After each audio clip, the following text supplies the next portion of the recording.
What's going on, everyone? It's Purple Haze. Let me know if you can hear me and if you can see me, hear and see.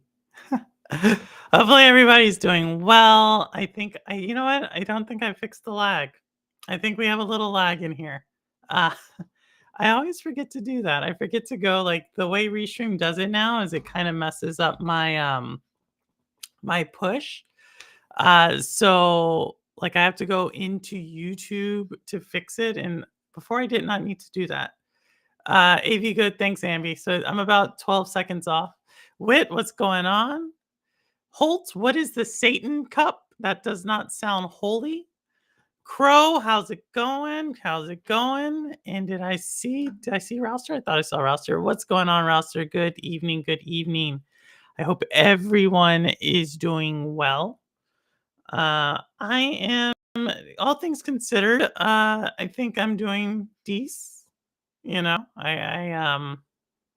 lot of stuff going on, a lot of stuff. Just kind of a wild time for me personally. But I'm happy to be here. Happy to be here. We're gonna be talking lo-fi. What's going on? Yo, yo, yo, yo, yo, yo. So I'm gonna be talking about a couple of things today. Um, Primarily though, I do want to talk about this thing, a tale of two game. I forget what I called this one. Should be about two games though. I was trying to do a play on words of a tale of two cities.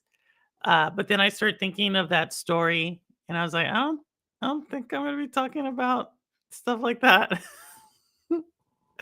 um, but maybe I can twist this into that. No, I don't think I can. I don't think there's gonna be someone sacrificing themselves for someone else. Spoiler alert, if you have not read A Tale of Two Cities.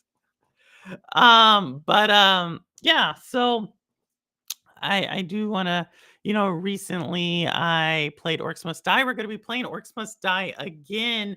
You know what? We might be doing a giveaway tonight. If I had remembered to do, I was here early too. I had enough time to set up a giveaway. But yeah, so we might do that.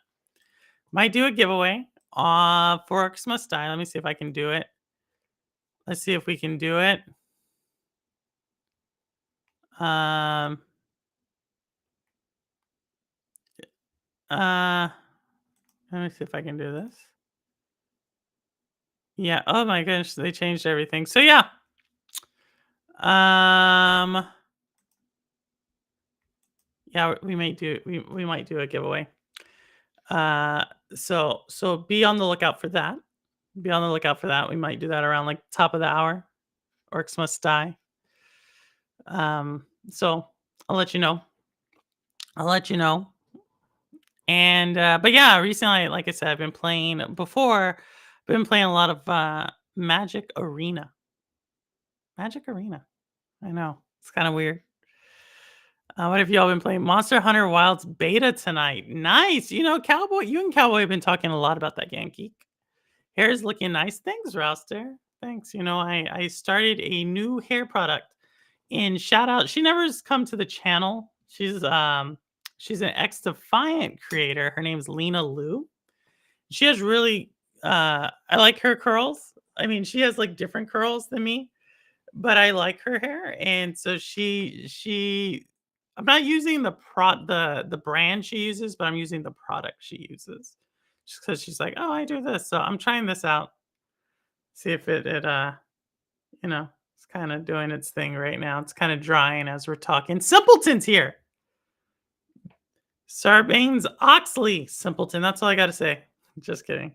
Selden and I were going back and forth on a Twitter feud earlier this week. Um, so yeah. But I'm going to be talking about two companies. And I've talked about these two companies before. But I think it's really interesting because they both had news this week, but they didn't have any news this week. And so I want to talk about that, but I also want to talk about the future of these two companies. I've talked about one extensively. I haven't talked about one that much. But today we're going to go in because just like much of the world, things are changing. right? And I don't and I kind of just want to like go through this exercise about talking like how could gaming change? Y'all know I think gaming is not in a good place. Despite despite what other content creators will talk about. Looking at you, Reforge Gaming. Nah, he doesn't come by that much.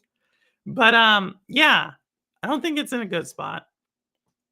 And maybe I need to qualify that. I think we're seeing a lot of the symptoms of an industry that is that is not in a good spot. And there's a lot of reasons why that is. We can talk about that maybe. I'm definitely going to be doing a video series on this, so try to gather my thoughts eventually. And so I've decided to make these kind of talks more or less, getting my thoughts out, like getting your feedback, and then I put it out in the video. Sometimes I take y'all's feedback into account into like critique, like I'll rewatch it and see if I missed something or if y'all brought into something. But today, like I said, I'm going to talk about two things. I'm off the clock. I don't talk socks after 6 p.m. What? Socks, like the Boston Red Sox? They lost. I might play a little Orcs Must Die Death Trap tonight, just a bit before bed. You're addicted, roster. No, I'm glad. I'm glad you're all playing it. We'll probably do a giveaway. Socks. SOX. Sarbanes Oxley. Oh, that's what you mean. But with that said, yeah. So what are the two companies I'm going to talk about tonight? One is Nintendo, and one is Take Two Interactive. Why am I going to talk about these two companies? Because I've said, for the most part, in my opinion, the gaming industry is really reliant on these two companies to do well this year. And if you just to catch you all up, I think y'all know why I've said that. It's because one is like this console market, and we're going to talk about that and really touching what we would consider the casual gamer. And one is and that's Nintendo, and then obviously Take Two, primarily Grand Theft Auto 6, and what that game has to do to be success. But we've never actually talked about what does success look like. I've just said they have to be successful, right? And today I want to qualify what I mean by that. Hey, Missy Caitlin, what's going on, Missy Caitlin? You love Nintendo? We're gonna talk about. We're gonna do a little business talk. So hopefully you're here for that. But yeah, Nintendo has to do well. And I've never really mentioned what that means. Like some people would say it has to sell a lot of consoles, Switch 2s, right? Some would say it needs to sell a lot of software. Some would say it needs to be like a huge revelation in the Switch. The Switch 2 needs to do things differently. Like it needs to come up with like different um so like features. And I think I've hinted at that. I'll probably make some more videos about that in general. But overall, um, overall, I think what Nintendo needs to do is pretty simple. It has to bring back gamers. Okay. And what do I mean by that?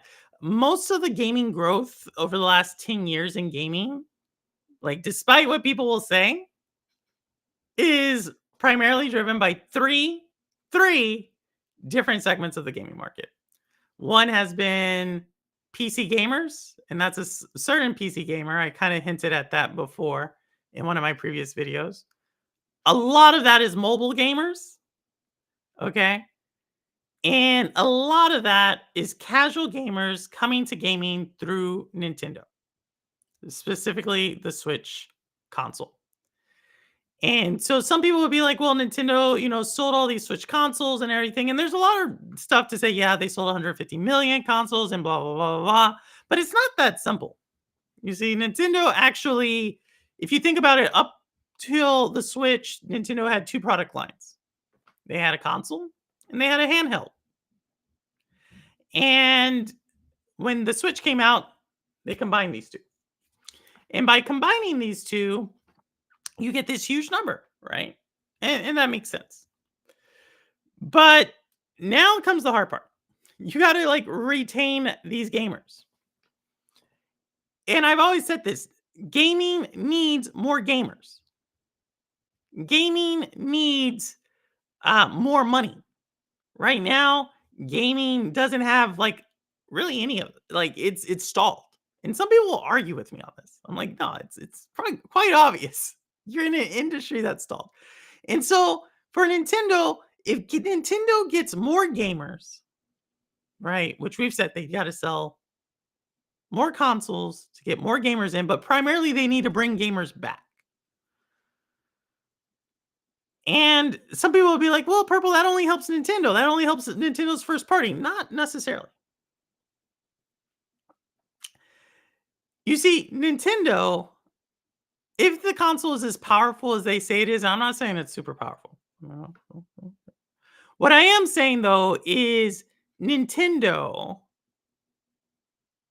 has the ability to reach casual gamers and potentially introduce them to games that a lot of hardcore gamers have already played.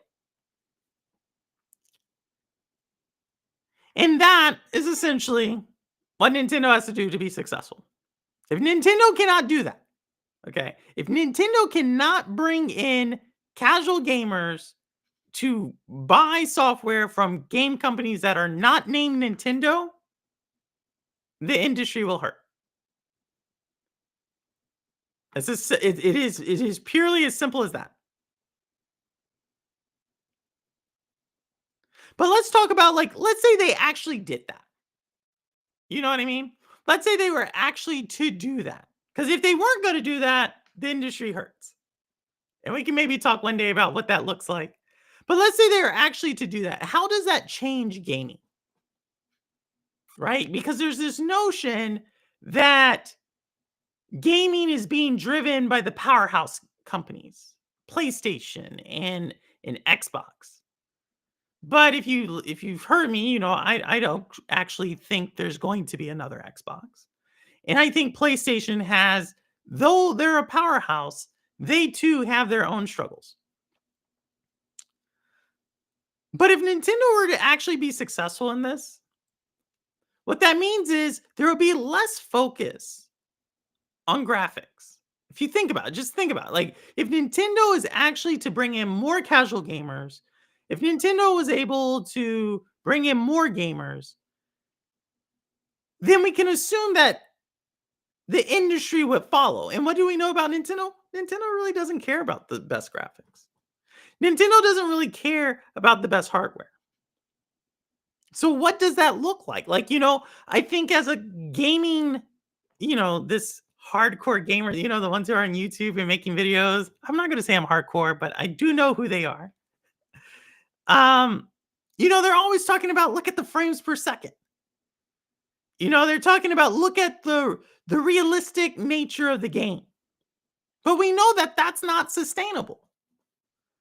And so if Nintendo is successful, you would start to see potentially less effort being put towards that stuff. What does that mean as a gaming industry? No, I'm waiting for y'all can push back. Nintendo has it right. What's going on, Aaron? What does that mean? How does that change the discourse? How does that change the games that we play? And if you actually think about it, some of the games we play now, the ones that are really selling, Roblox, even though Roblox engine can actually do more than what most gamers will play it on. But if you think about Roblox, you think about Genshin, you think about like the game Fortnite, the games that are actually like pushing forward, like just printing money. Monopoly Go. Did y'all know Monopoly Go made over $2 billion? Like, I didn't know that. Like, geez. Like, how does that change it? Like, does that mean certain people will like not want to game anymore? You know what I mean? I've always thought I think we have this notion as gamers that things are going to go back to where they were, but in reality, back to where they were was a flatline gaming industry. The growth of the gaming industry had nothing to do, or had very little to do, with super hardcore realistic graphics. I know that's hard to fathom, But if you think about where the growth in the industry actually was, it wasn't there. And that is actually where the most expense is actually located are these games that have to be optimized, these teams that are thousands of developers. So what does it mean for a company that is potentially going to save the industry? What does it mean if that company is the one that's notoriously the one with the lowest cost, notoriously the one with the most underpowered games, notoriously the one who's like a generation behind or a generation and a half behind? What does that mean? Minecraft is it? Yes, Minecraft's another one. I feel like console and PC marketing can't deliver on promises. It has overly shot past the messaging for about no shame having better mechanics, textures, and less resolution. Yeah. I don't think like the gaming, if you talk like the games we were talking about, like and maybe it's just that this generation, Gen X, Gen Y, maybe they're just like they're past. It's like you had that time. Like we don't think about it, but potentially gaming takes a step back in a weird way. Now, trust me, I believe cartoons have taken a step back. Y'all know I think the cartoons of the 80s were the best cartoons ever. But definitely uh but yeah, I don't know about that. I was just thinking about that the other day. I was like, if Nintendo does what does it mean for Nintendo to do well? And if it does do well, what does that mean for gaming? It is right in certain cases, but I think the game industry needs to focus on story and gameplay, not graphics optimization first. I think that yeah, I think you're right. Graphics aren't everything for sure. I don't believe they are. Hey, Cold Blood Sensei, what's going on? Wait, my Game Boy printer hasn't printed a Game Boy printer with the stickers. Wow. I never had one of those, but that's crazy. Frick Nintendo. Okay, here's Decoy. Oh, the young lad known as Decoy. Yo, I've been actually spending some time in Decoy's chat. If y'all don't know, Decoy is a lost soul out of Canada. A lot of great ideas. I've learned more about. bl- It's weird. The more I watch the stuff he watches, so he's been doing a whole series on Assassin's Creed Shadow. It's actually pretty interesting. The more I watch Assassin the show, his show, I don't know if I'm learning or if I'm not learning. It's one of those weird things. Nintendo's the only one that can do it out of the 3 big 3. Yeah. It's weird though. We don't think about it like that though, but that is like if Nintendo wins, if Nintendo is able to do what Nintendo has to do, which by the way, the industry is dependent on this. It's not just me who's saying this. If you are a console gamer slash PC gamer, industry is dependent right now out of all the big companies, the ones I just mentioned. And Nintendo is like right now, like the standard bearer of like, yo, we got that company needs to do well. Surprisingly, a company we're not going to talk about too much tonight, Roblox. Everybody's like, Roblox does so awesome. Roblox lost over 20% of its value in the last few hours. Did you know that? They missed their user count. I don't know. That's like the second time it's happened in a year. Like, and that's Roblox. So if Roblox is hurting, everybody would be like, "Oh, Roblox." Like it's yeah. If Roblox is hurting, where do we go from here? It's like Nintendo is literally so much is riding on this. And let's not even talk about like how hard it is for them to deliver because I actually think they have a huge way to go to deliver. But if they actually deliver what that means, games need to get back to being nice, a contained experience with a beginning, middle, and end. These forever games are costly, and not everything has to go on forever. I agree. I think the games industry has put themselves in this situation.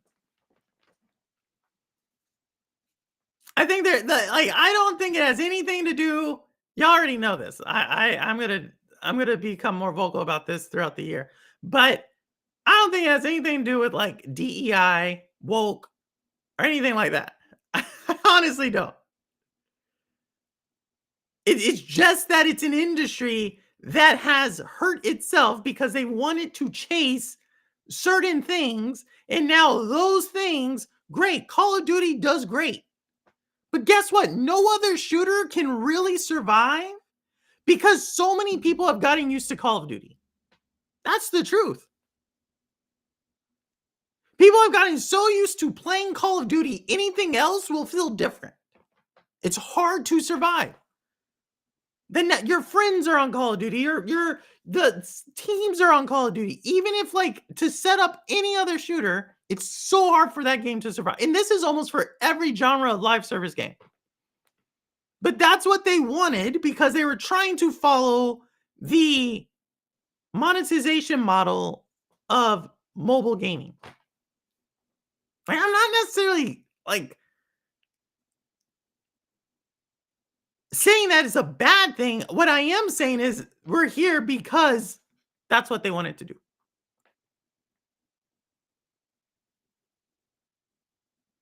If Nintendo wins, the industry heals. Aaron, I agree. It's weird how Nintendo is never in the console wars. PS for a sec, but Nintendo just watches from the side. I agree, but right now Nintendo has to win. Like if it does, like I don't think you'll like maybe I'll do a doomsday video. But the writing's on the wall. A lot of money is not coming back to, and when I say money, I don't mean money from like you and me. I mean money that has been thrown at the industry. I'm going to tell you one big company right now who if ISO Motion Gaming is here or Mr. Urban's here, they're going to get upset with me. Ninja Guy X will get upset with me. But VR, Meta is going to pull back from VR this year. And that's a company that has thrown over $50 billion at gaming. Venture capitalists, they're pulling back. Like the big money that comes into gaming to say like, go build this game. And then they want to blame the developers for why the game sucks. That money, that's dried up. Gamers aren't buying as many games. And the big money is drying up. What does that mean? It means there's going to be more layoffs, more studio closures. Like, I continue to say, I don't think the gaming industry has seen something like this since 1983. The writing, people can say, oh, gaming's dying because women developers all they want.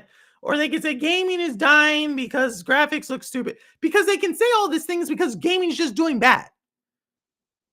It has nothing to do. You know, I was talking a bit about someone with this the other day. If like 10 years ago, I know people like Decoy weren't even born back then. But like 10 years ago, if you saw someone looking at their phone and doing stuff like this, you would have thought two things. They were doing two things, right? They were either A, like on a dating app, right? Or B, they were playing a mobile game. And so, like I said, mobile actually is where the growth in the gaming industry was for 10 years. But now if you see someone looking at their phone, what are they doing? TikTok. It's a simple thing. Gaming is getting, like, all this money was thrown at gaming at around the same time that you had these other things to take casual gamers, hardcore gamers, all of them across the board. There's less of them on every category, and they're playing less to take their mind away. And now we're reliant on Nintendo to bring them back. I actually don't know if they can do it. Iconic Video Games, how are you? Y'all, Iconic Video Games. He has two shows. I catch the one on Sundays, not always the ones on Friday. The biggest uncontested genre sports games, in my opinion, EA has teams on contracts. Yeah. EA, but EA is even hurting. You know? They're all hurting.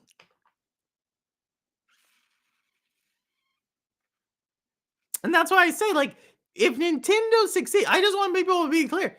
Gaming's not going to go back to where it was. People always talk about this like time frame of like PS3 and Xbox 360. Like, we're never going back to that. Never. Great. Take the pictures. Remember the great games and stuff. Like, remember not going back to that.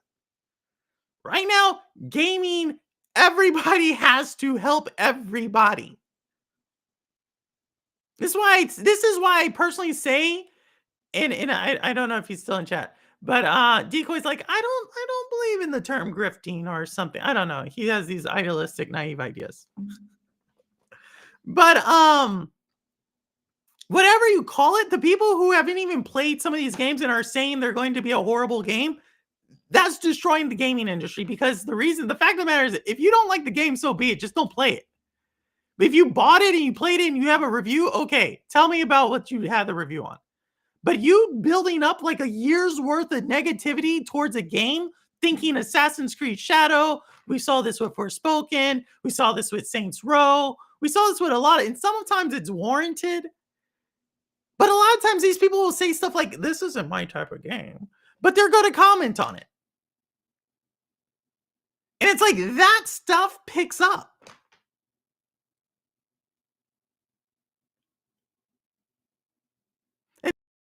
And so that's why I say, like, Nintendo has to bring in a casual gamer who knows nothing about this.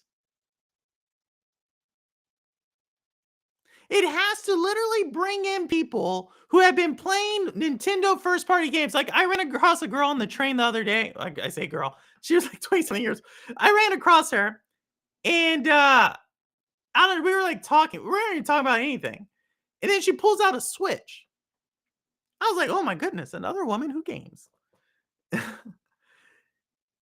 And we started talking about games, and every game she talked, she don't know nothing. She know nothing about game companies. She knows things about games. The game she talked about, Zelda, all like Tears of the Kingdom, Breath of the Wild, Link's Awakening, the new one, and Animal Crossing. That's it. That's all she knows. I then said, hey, do you know about Switch 2? She said, yes.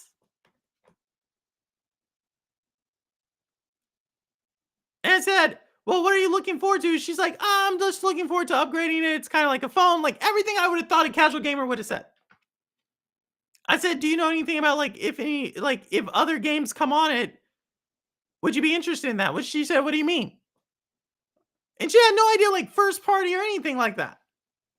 That's why Switch has to do this. Switch has to bring in people who know nothing about this toxicity for these people to try these games.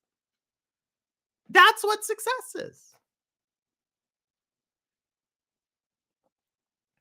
Let's see what shows. Special computing, extended reality powered by AI is going to replace VR. I have no idea what you said, but it sounds like what Marcus G. Knight would say, Simpleton. Oh, if you're British Parliament, then you was watching something you shouldn't have on mobile devices. What? Holt, I'm still trying to figure out what the Satan League is. Thinking gaming just needs a new genre boom. We went from like platformers to adventure games to first-person arena shooters to survival games. Now we've been stuck on battle royales for years. Yeah, okay. What is it? I guarantee the only company that's going to probably create it is Nintendo. I hope we can protect themselves and not let their games be emulated easy on PC.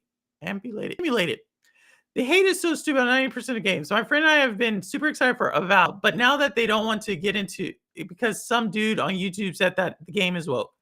I mean, Avowed is, you know. No, I mean, like, that's the thing. You need casual gamers to come up and pick. I don't know if they're going to do it, because what are casual gamers doing? They're looking at TikTok.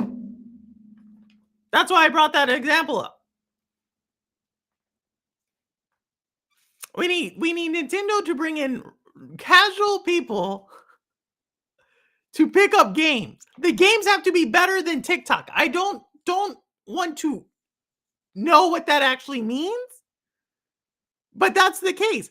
Games have to be better than social media.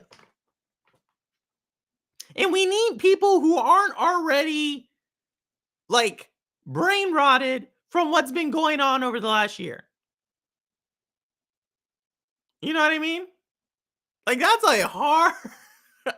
I don't have faith in society. Like that's what they got to do. Hey, Bobby, Bobblehead, what's going on? I feel you can't do a double click for Nintendo Switch 2 as the Adams family done it first. Purple, we all know. You click right. What is that? Casual gamers play horror games. Yo, yo, yo. Hey, I have no problem saying I'm a casual gamer. I like Ghostbusters. But yeah, that's Nintendo. We'll probably talk about them in a second. If Switch 2 is powerful as Steam Deck or ROG Ally, then it will sell 300 million units. That might be an exaggeration. A little bit. Just a little. Just a little bit. I asked her if she knew what a Steam Deck was. She said, "What?" That's when I was like, "Nintendo needs you to save gaming." So it made me think about it. But the good news is these people understand what is Switch. They understand Switch 2 is coming. So maybe they got something going on. But the other game company I want to talk about right now is Take-Two Interactive. Right? That's the other company. This is totally different reason why the industry needs Take-Two Interactive, specifically Grand Theft Auto 6, to do well. And I don't think people have actually understood what Grand Theft Auto 6 has to do. All right. So if you actually track game sales for games, like the best-selling games, like the games that generate the most money, Grand Theft Auto 5 is like always on this list. It's still one of the top-selling games right now. It's crazy in my opinion. But so we already can tell Grand Theft Auto 6 is going to sell, right? So you're like, well, Purple, they're going to bring on all the Grand Theft Auto 5 to 6 people. Well, sure. That, and that's my decoy voice, by the way. And I'm gonna pick on this kid today. Gaming's toxic because I only watch sundress videos on TikTok and cooking and pets and DJs. Okay, I guess I'm a sundress videos. What's a sundress video? What is that? Gaming is toxic when all the 2000 gamers grew up and got into politics. Then they crossed into gaming and politics, shaking my head. That's you, Decoy. That's you. That's you. I got faith in people. Gotta get on that hopium purple bobblehead. I wish I could. But anything hope is not a strategy, as I've found out. I've hoped a lot of times, and that doesn't help. As someone who owned the Steam Deck and the ROG Ally, the Switch 2 will definitely be more powerful, especially the Steam Deck. Yeah, let's hope. Like I said, but the thing is, the people who know about Steam Deck and ROG Allies are people in PC game. It's just another toy for people who normally are PC gamers. You know what I mean? And then whatever else Xbox creates, like it'll be like the one iconic video games is gonna probably get upset if he's still in chat. It's like the other like wandering Xbox faithful who are like, where do I go? Those are the people who are gonna go buy like a handheld that's not named Switch 2. But yeah, Take-Two. So if Take-Two, so what is success for Take-Two? I'm going to tell you this, and this is where it's going to get kind of hard, and I really want to get y'all's point of feedback on this. Take-Two Interactive, the reason why the industry is cheering for Take-Two Interactive, and I mean the industry, like the gaming company industry, the reason why they're cheering for Take-Two Interactive is because they're hoping Grand Theft Auto is priced at $100. $100. That's, take that to the bank. They are hoping Grand Theft Auto is priced between $100 and $120 for the base game. In order for Grand Theft Auto to be considered a success, I want y'all to understand this. It doesn't just have to sell a lot of copies of a game. It has to sell a lot of copies of a game at nearly $100 to $120. What does that mean? Why do they want it that way? And I told you, it's simple. In order for the gaming industry to show growth, it has to do either more players, more products, or higher price for games. It's one of the three. You can try cutting costs, like they're always going to try to do that, but I think there's a point to where you cut costs, you actually cut quality. I believe that's what's happening now with all these games that people are saying like this game's not that good, like Dragon Age. Dragon Age, I feel like they spent that money really inefficiently, and then at the last minute they try to like parachute some ideas in. That's cutting costs. Decoy. As much as I respect Nintendo's approach of no ports to anything else, it's anemic hardware and the worst kind of online experience is what's holding it back for me to become my main platform. So yeah, so maybe, right? We're gonna see what they do, Cold Blood. Shout out to Cold Blood, MM2K. Great stuff they have over there. I was looking for the best accessories for my Steam Deck. Timu sent me a Steam. Timu? I haven't got a clue how to connect them. Timu? People act like $100 for a big game like Granite is a bad when so many people have no problem premium editions of games for $100 just because they cut core content from the game to sell it to you. Decoy. There's no lies in that statement. Rather than just making one bad price for a game that just contains everything. Yeah. Well, I told you that's 100 for the base. So that that's why they need grant. So if that happens, gaming, you can almost assume every game is going to jump up to 80 to 90 at least. That's the tricky part. Are you okay spending $80 to $90 for a core and potentially 100? That's the question. Like I said, if these games are if Nintendo's successful, I already told you what's going to happen. If Grand Theft Auto is successful, I'm telling you what's going to happen. And like I told you, Grand Theft Auto doesn't just need to sell a bunch of games. It has to sell a bunch of games at a high price. What does that mean to subscriptions? Rouster doesn't care, by the way. Rouster has like 5 years of Game Pass saved up, so he does not care. But for you all who are actually paying Game Pass week to week, what does it mean if you have to pay $25 to $30 a month? You okay? Like that's the kind of thinking. That's why I say it's a tale of two game companies. Two different futures. One future is potentially great graphics and all that. Everything you spend a ton of money for your PC rig for and all this other stuff potentially doesn't matter. Right? Because the company that's the most successful doesn't do that. The other future is like, yes, they're going to give you awesome stuff, but you're going to pay probably double what you were paying a few years ago. These are the two futures. That's the two things that the gaming industry needs to be successful. Gamers are going to go through shrinkflation. Shrinkflation, what's that? KS Dragon is at 100 subs. Woo, woo. General Dragonfire, he was at 100 subs like 3 weeks ago. He came in like other week. Hell no. No game should cost that ridiculous amount. Cold Blood, but that's the future. That's the future. There's no other company. There's no other game. Xbox with Call of Duty just had one of the best potentially the best Call of Duty launch ever.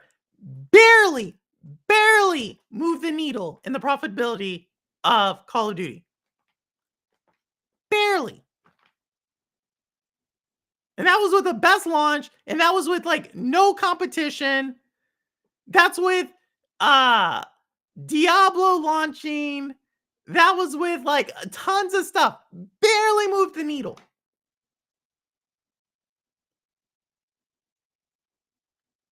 PlayStation, they're still wandering, trying to get out the live service jungle that they've been in. Ghost of Yoti will be a very, very interesting case study for them. I have not actually talked about Ghost of Yoti that much, but that is like low key, like The next thing I am real like, my spidey sense is, like, getting, like, I don't know, I don't know, I don't know. Gamers are going to be shorter and less likely to have DLC. Shin plays paying more or paying the same for less. Yep, bobblehead. That's what it's gonna take. What else can you do?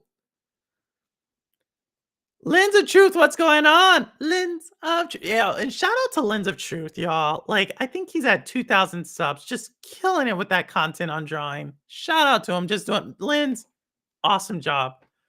80.99 isn't uncommon today. A lot of these games today sell deluxe editions for 99 with season pass. That's why revenue is down. Who can afford that on the regular? Other than pup, you think I can afford that on the regular? Nah, I gotta go get my nails. That's what I think. That's crazy, right? Like a lot of these chicks out here, they spend that like every 3 weeks. They drop like $100 every 3. That's crazy. Um, what did we say? That's what DLS is for. I make videos on the Rogue Alley something. I see Switch to at least 400. Yeah. Indie games for the win. Luna RPG. Look, indie is a way to go.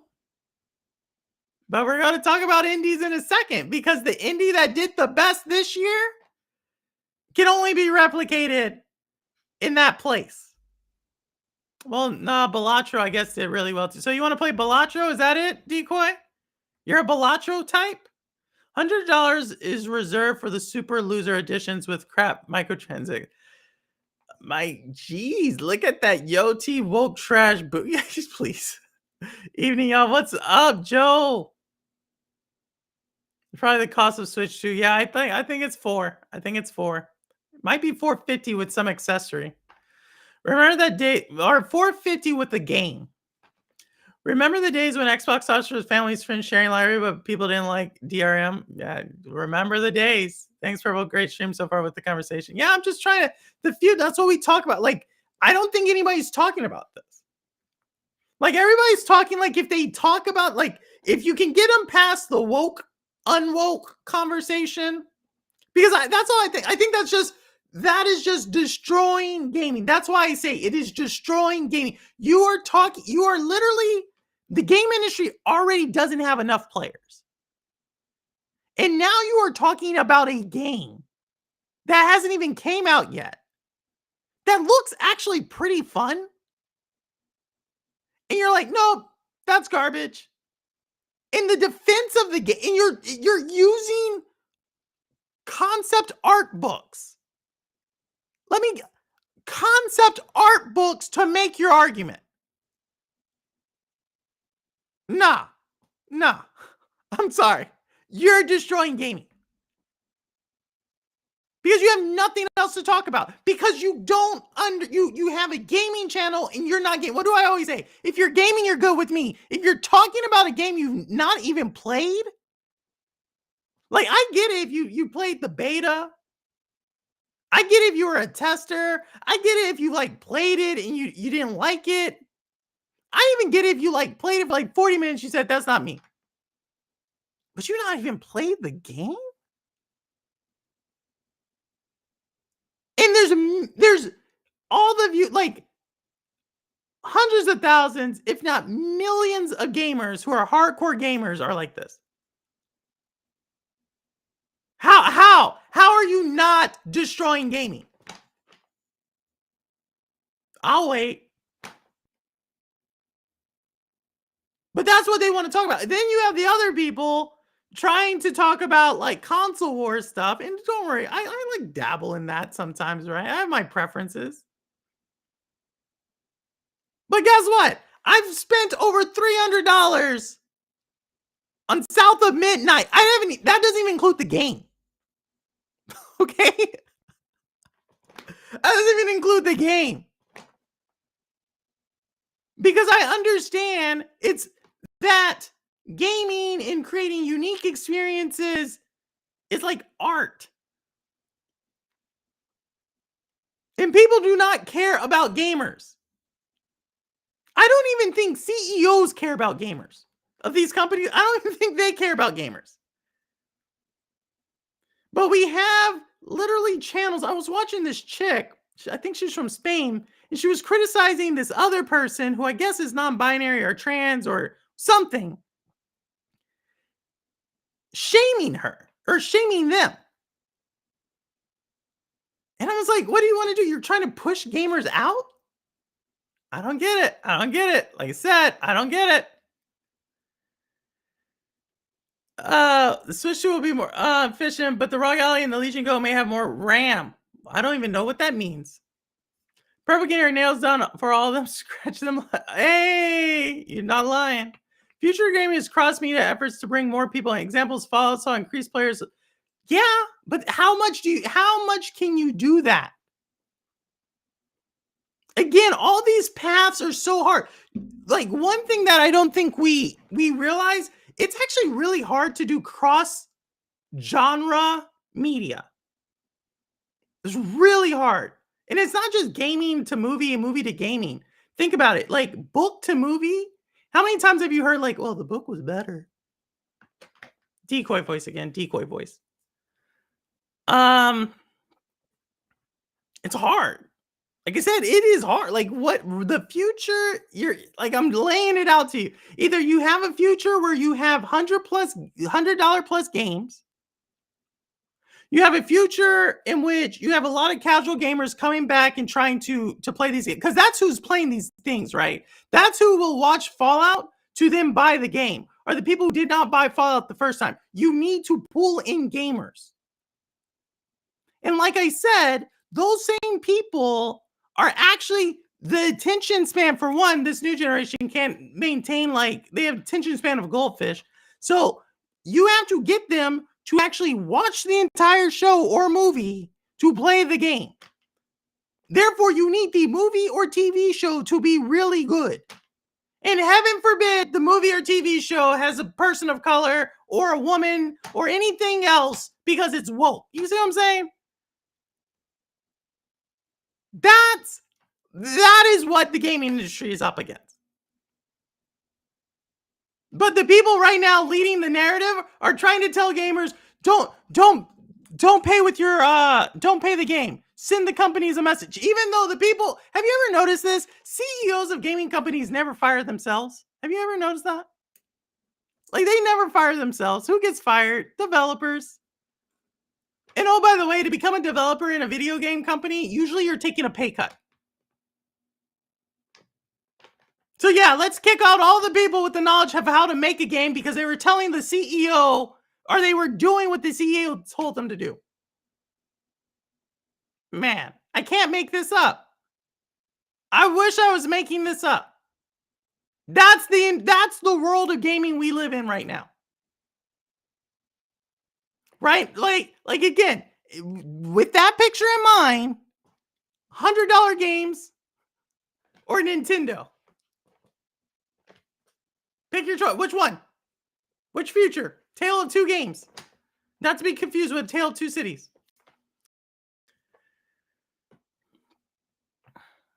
Guaranteed is going to do a God of War Horizon movie after the success of the last of it. Is that or Horizon? Oh, or Horizon. I thought you meant like they were going to combine them. I think the majority of casual gamers are unaware of the culture war in gaming. Sure, but a lot of those people are still aware of the culture war, period. That's why I said that's what you need them to come into. I don't know. I would have thought, I'm just a simple curly-headed brown chick in the United States. I would have hoped a bunch of people would have recognized the Nazi salute when they see one. But no, I don't know. Like I said, I stopped believing in hope a long time ago. I don't have a lot of hope. So that's why I said, which future do you want? And which one of these companies are you saying that you're like, that's the future I want? You take it. It's your choice. I don't know.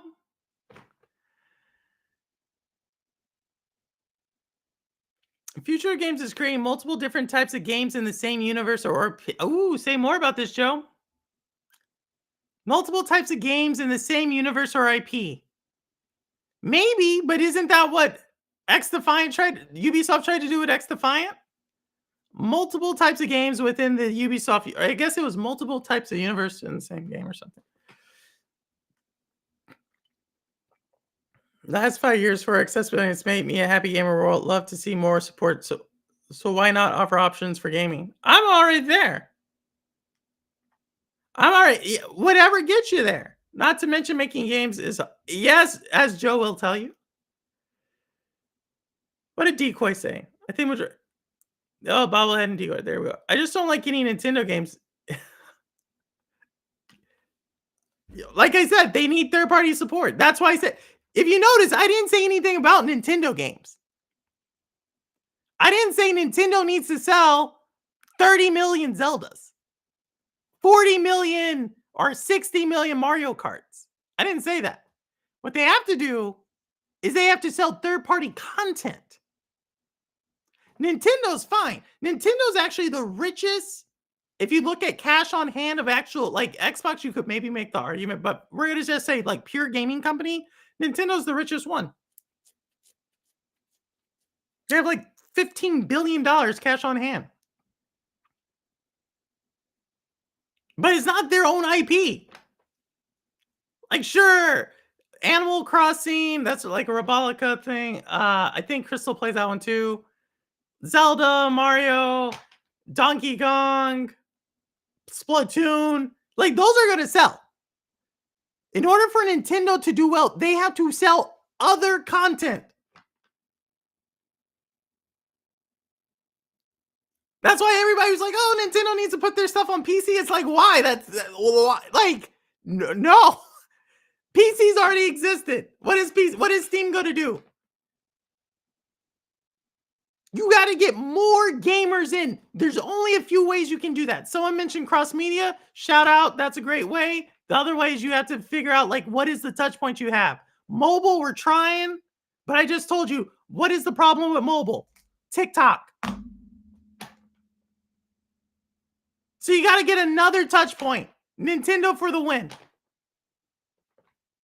I didn't make the rules up. I got opinions. Go for it, Joe. Switch 2 is unappealing to me right now with none of the games announced that I want from them, like New Zelda. They haven't even announced any games since Cold Blood. Cold Blood is like, no. They haven't even announced it. Let's look at it. April. The suit was crazy. US enrolled is getting nuts. Rouster. That's the world we live in. That's why I say I don't have hope.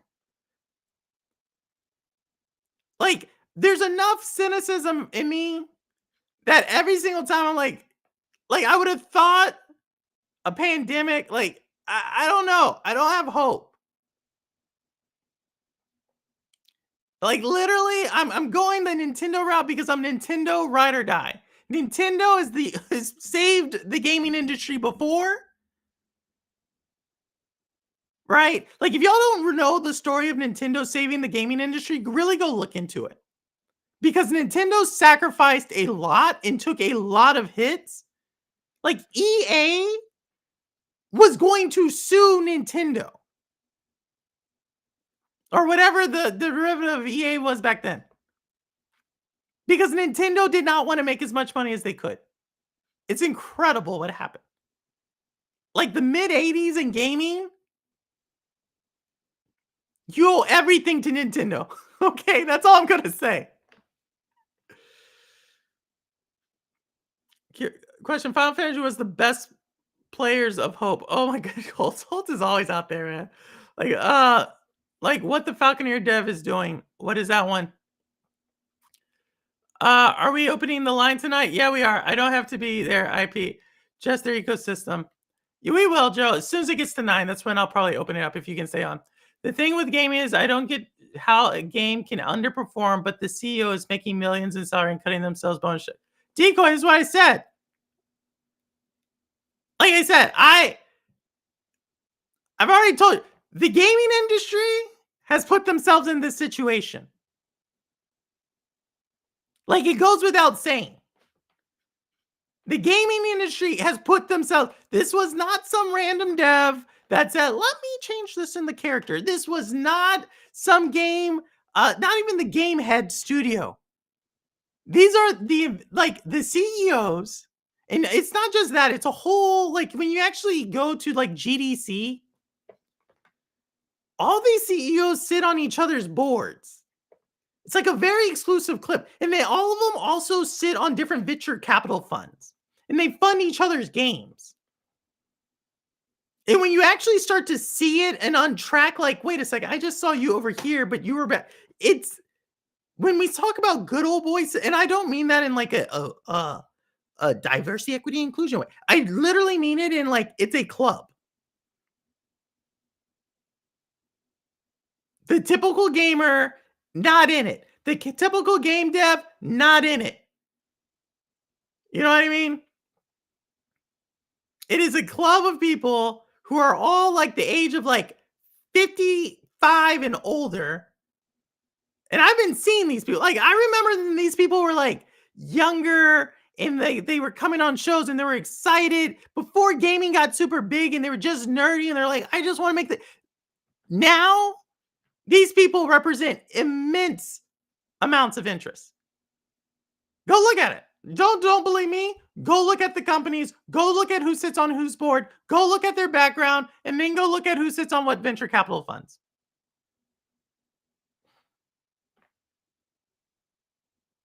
That's what it is. Like, I know why we're here. Now we have to expect Nintendo, like in Nintendo. That's why I don't like Nintendo. Like, because Nintendo does a crap load of dumb stuff like sue everybody, which 75% of them I think they should sue, but Nintendo doesn't play the same game. That's why they do not like Nintendo. But they have to respect Nintendo because Nintendo has so much bank.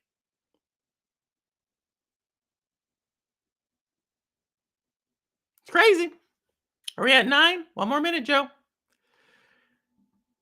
Took down all my vids. I don't have hope either. Oh no, Joe. Nintendo, Xbox, PS have restrictions. Yeah, it's sad world. I not worried about game prices. I got 5 years worth of purple pass. Oh my goodness. You think the next Zelda or Xenoblade will be already announced for release? That's hard hopium. No, I'm just saying we don't. Those are the two. I think Xenoblade might. Zelda, I don't have. Unless they had another team working on it, which it's Zelda. But given the movie isn't scheduled for, I think, until 2027, I don't know.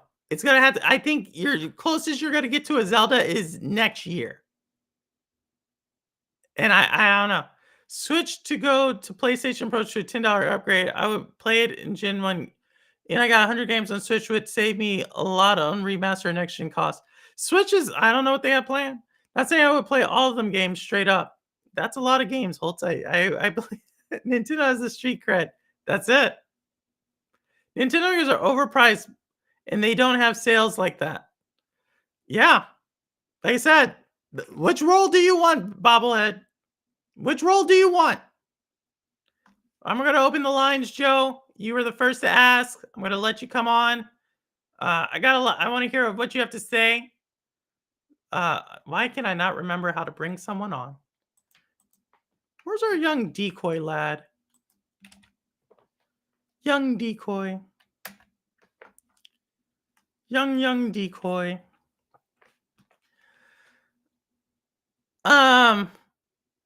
But yeah, that's what I have to say. Like I said, I'm gonna probably break this down in a video eventually, clear up my thoughts, but that's what I have to say. If you think gaming's going in a different direction than what I just said, and it's gonna, I'll be open to the interpretation. I'll be open to your narrative and your facts. But I'm gonna get there. People are saying, "Oh, we have all these great games." 2023 was the best year in game release history. Many people will say, and in the industry, 2023 potentially the best year in the 70-year history of video games. And it dropped. Flat. They didn't bring in more gamers because there's only so many gamers and they only spend so much money. Things are about to get real rough. You know, and what I mean by that is, how should I say this? Decoy, is Decoy still there? Decoy, I was watching Decoy's channel, and he's been talking a lot about Assassin's Creed Shadow and so forth. And people are saying, like, because in Assassin's Creed Shadow, one of the main antagonists is like a white priest from Portugal. And so people are like, oh, this is woke because the white priest is the bad guy. And I'm like, well, let me tell you about a country called China. Like every movie in China, I'm just telling you, the bad guy team has a white guy from like New York. I'm not even kidding you. They don't even make the movies don't even make it over here. But we're talking about like almost nearly $1 billion movie releases over there. And like they have like this movie that's literally like Rambo. And they go to Africa to save Africans from the mean Americans. I'm not making this up. So everybody who's like cheering for China, like I'm like, cool, China makes cool games. Sounds cool to me. But you think you're gonna beg for these people are gonna beg for the days when they could point to like Assassin's Creed Shadow for being woke. Like I have that trend is not that one, especially with how Black Myth Wukong came in. Get ready. Get ready for like small Farmville, Idaho being the bastion of terrorist activity. I'm telling you, that's what these games are going to look like in a few years. I don't think the Switch 16 would do anything for gamers around 25 years old or younger. Say more, Decoy. Say more.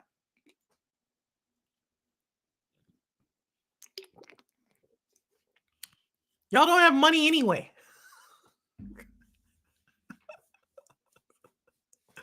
Yeah, Decoy doesn't even have money for pencil and paper. Like, true story. Gaming is going to be fine. There's never been a time in history with so much game content so for cheap. If you're willing to wait for sales. Bobblehead, but that's the thing. What you just said. I want you to take a very example of what you just said. This is what created the gaming crisis. What you just said. Tons of games.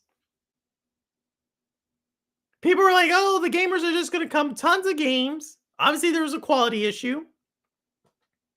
And then it just dropped. Why did it drop? Because people stopped investing in the medium. Because they realized there weren't enough gamers. And gamers tuned out. At the time, they tuned out because there was no innovation in gaming. Today, I'm saying some are tuning out for that. Some people are being convinced of some cultural war shit. Sorry about that. Some people are just tuning out because they have other things like TikTok. And some people are tuning out because they're playing the games they keep playing. Roblox, Minecraft, Call of Duty, name your EA sports game, name your 2K sports game, aren't changing. Hence the reason why I said Roblox, the savior, Roblox. Go look up Roblox. Go look it up yourselves. Look up, just type in Roblox stock price. Type it in. Go, feel free to go, just go open up another browser, type in Roblox stock price. And you're going to see what I mean. The original drivers of growth are running into problems. Don't get me wrong, gaming has always had this issue, but it was masked because of a few things. It was masked because Nintendo Switch was able to come in and combine two of their product lines to create the Switch, or Nintendo was able to combine the 3DS and the Wii U to make the Switch, and that helped boost their stuff. It was masked because mobile gaming kept growing and smartphones kept selling. People were transitioning to the smartphone world. Now, the people who don't have smartphones, guess what? It's not because they don't want it, it's because it's too expensive. Do you think this crowd is going to be the one that just starts spending like bank on games? No. So that one's drying up. And then PC gaming, despite what PC gamers in the Western world would have you think, PC gaming's growing because of China. And in China, surprise, surprise, they don't really buy Western world games. That's why I'm saying, like, I think the thing where people say gaming will just be fine are the same people who are not you, obviously, but are the same people who are not realizing just how dire straits the industry is actually in. Oh, what game will save it?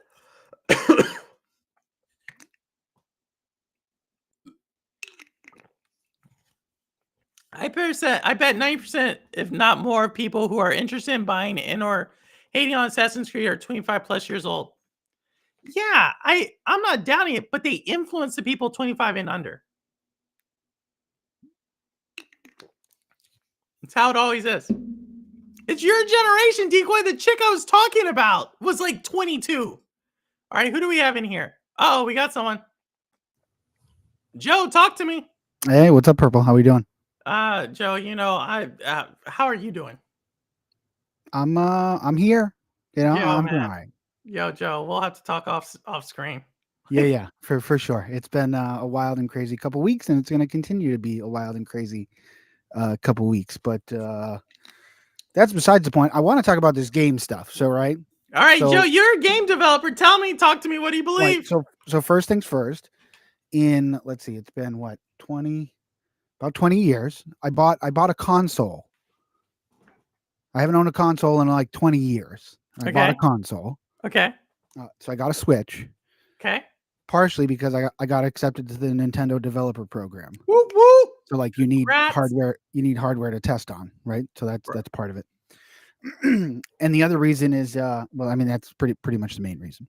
But my argument is that it's more about like the ecosystems and the IP. Like the dude that made the Falconeer, for example. Okay. I watched an interview with him recently, and it was really interesting where he talked about. So he made the Falconeer. If you remember, that was on Stadia. Like back Wired Productions is the publisher. Yeah. Wired's the publisher. But then he made this follow up to the Falconeer. That's a tower defense game, but in the Falconeer universe. Correct. Jeff Janak streamed it. Yeah. Streamed it. And so the whole idea is it's like Game of Thrones, right? Like whether you like it or hate it or whatever, like you're gonna get the fourth book to find out like what happened. Okay. You know what I mean? That's kind of like his whole thing of building an ecosystem, and you're playing off your current fan base. So from like a developer standpoint, I think that's a genius idea because you had, fans that were fans of the Falconeer and they're going to try the tower defense one. And then when you build a simulator game that's in the Falconeer universe, maybe they buy that too. Great. But for a publisher, I mean, for these big game companies, what I see happening, I'm old enough where I remember laser discs, right? Yeah. Yes, the 90s, 95. You know what I'm talking about, right? It's a laser disc before Blu-ray, before DVD, after VHS. You had to scan it. It was a huge, big thing. It almost looked like a record, Yep. And then there was DVDs, and that was like the new hotness that everybody talked about. And everyone's running out to wherever, to get DVDs. And then, then there was Blu-rays, and that was the big thing. Like you were buying movies you already owned on DVD to have it on Blu-ray. Like I want whatever, Lock, Stock, and Two Smoking Barrels on Blu-ray because it's got the extra stuff and it looks that much better. And now, like, you have to go out of your way to find a Blu-ray. because your Blu-ray it's on Prime Video, it's on Netflix, it's on whatever. So I think eventually a lot of these companies they're going to go by the wayside. They're going to come to a standard at some point because they're not all going to be able to survive. And the fact of the matter is, Nintendo's survived the longest. So Nintendo's Joe, you're speaking. I I'm just agree. saying. I agree. I agree. Nintendo. I'm saying I think we're saying the same thing in a Yeah, way. for sure. And that is what the Falconeer is the example I'm saying. In order for game companies, they're gonna have to realize it's not about graphics.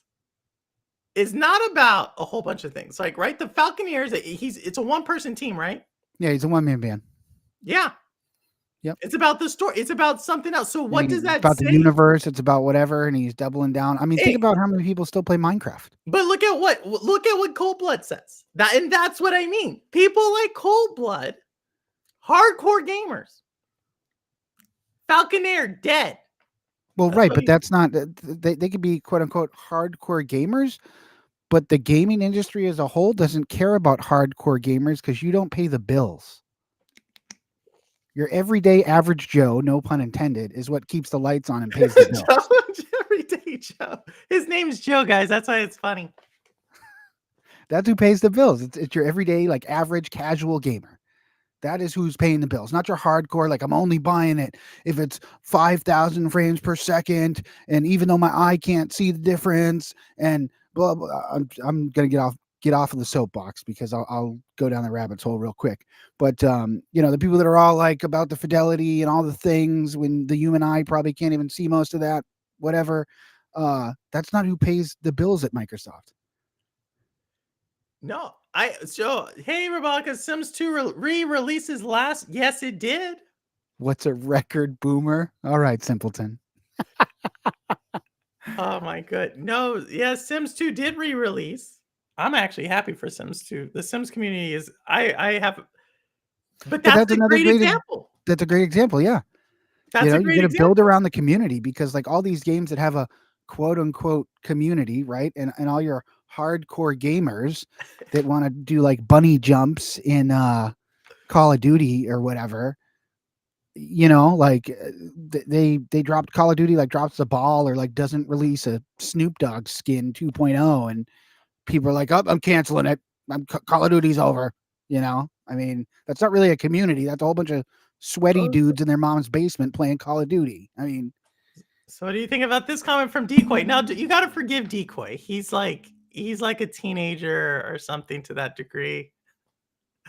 Casual gamers don't pay the bills. He's it's the saying. hardcore gamers who game companies can turn into whales.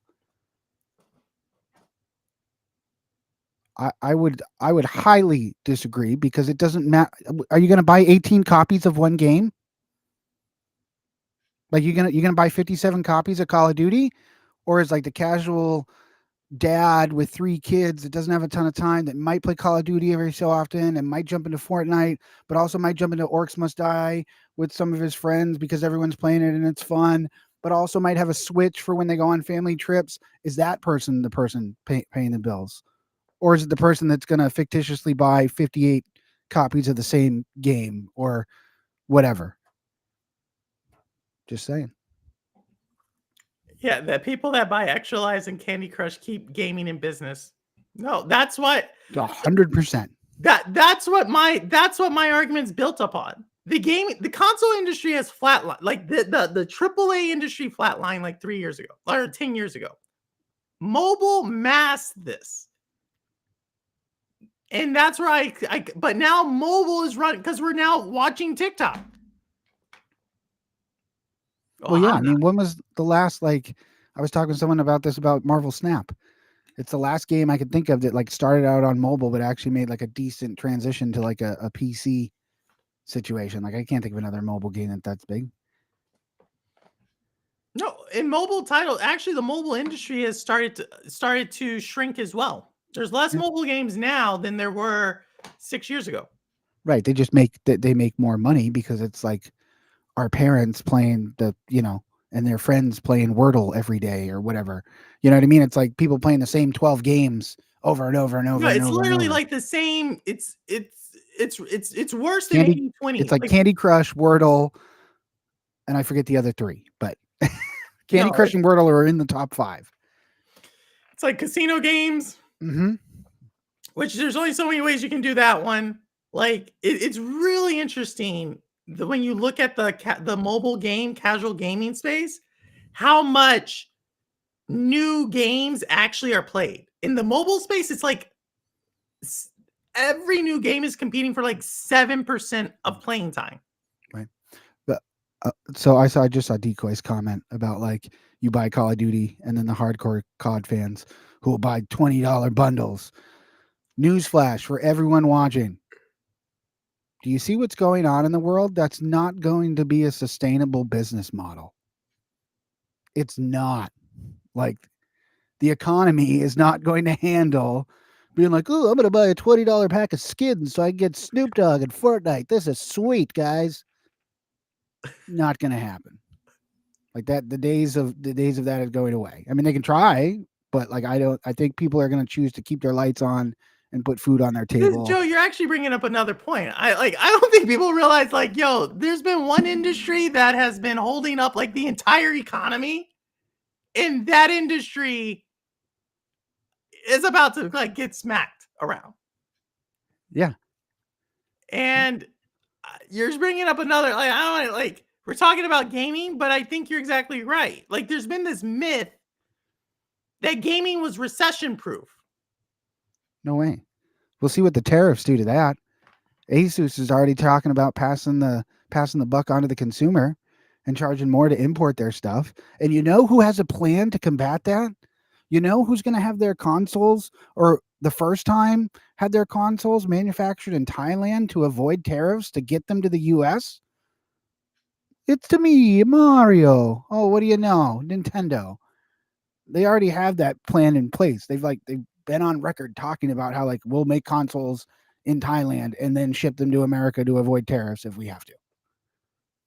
You buy COD and then it's a hardcore. Sims 4 has had $5 US packs in the last month and a $40 RP coming out in a month. Lots of overpriced merchandise. No, I think, yeah, I think, Joe, I think you're onto something. Communities, right? Yeah. You're onto franchises, you're onto communities, you're on, like, here's I guess like the way I look at it. And the Why reason does everyone tune into this show every week? I have no idea. Drop it in chat. Why does it's the same names, not and some new ones, which is awesome, which is great for Purple. But everybody tunes into the show for community. This is true. Maybe it's Purple's awesome personality. I Yeah, don't know, right. but I'm gonna guess probably community and a sense of belonging. Sense It's of belonging. Joe, literally the stop same it. You're thing. sounding woke. Sense of belonging. You're sounding woke. Yeah, well, you know. No, but no, I think you're on. The reason why is, here's the thing, and this is to Decoy, because like I said, I've spent probably way more time with him in the background while I'm working, because it's interesting. If y'all don't know, Decoy's like, he's like 22, 23. He's from Canada, so it's interesting to hear his perspective on things. It helps me understand. It actually, it's very interesting to hear his perspective. But the thing is, I remember a time when the music industry, people were like, "Oh, it's just gonna keep growing." I remember a time when the book industry. I remember a time when newspapers were the be all know all for information news. I like delivered newspapers like as a job.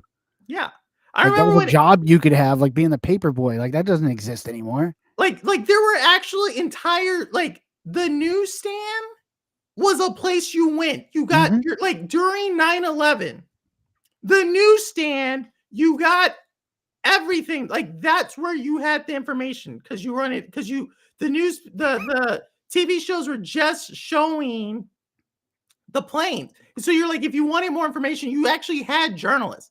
So when we talk about like magazines, books, music, newspapers, like, I've seen all at one time, each one of those industries were considered untouchable. The market makers, if you will. Modern day media, like cable TV.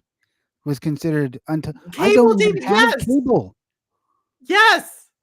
And so, like, that's why I'm I have YouTube saying TV. Like what?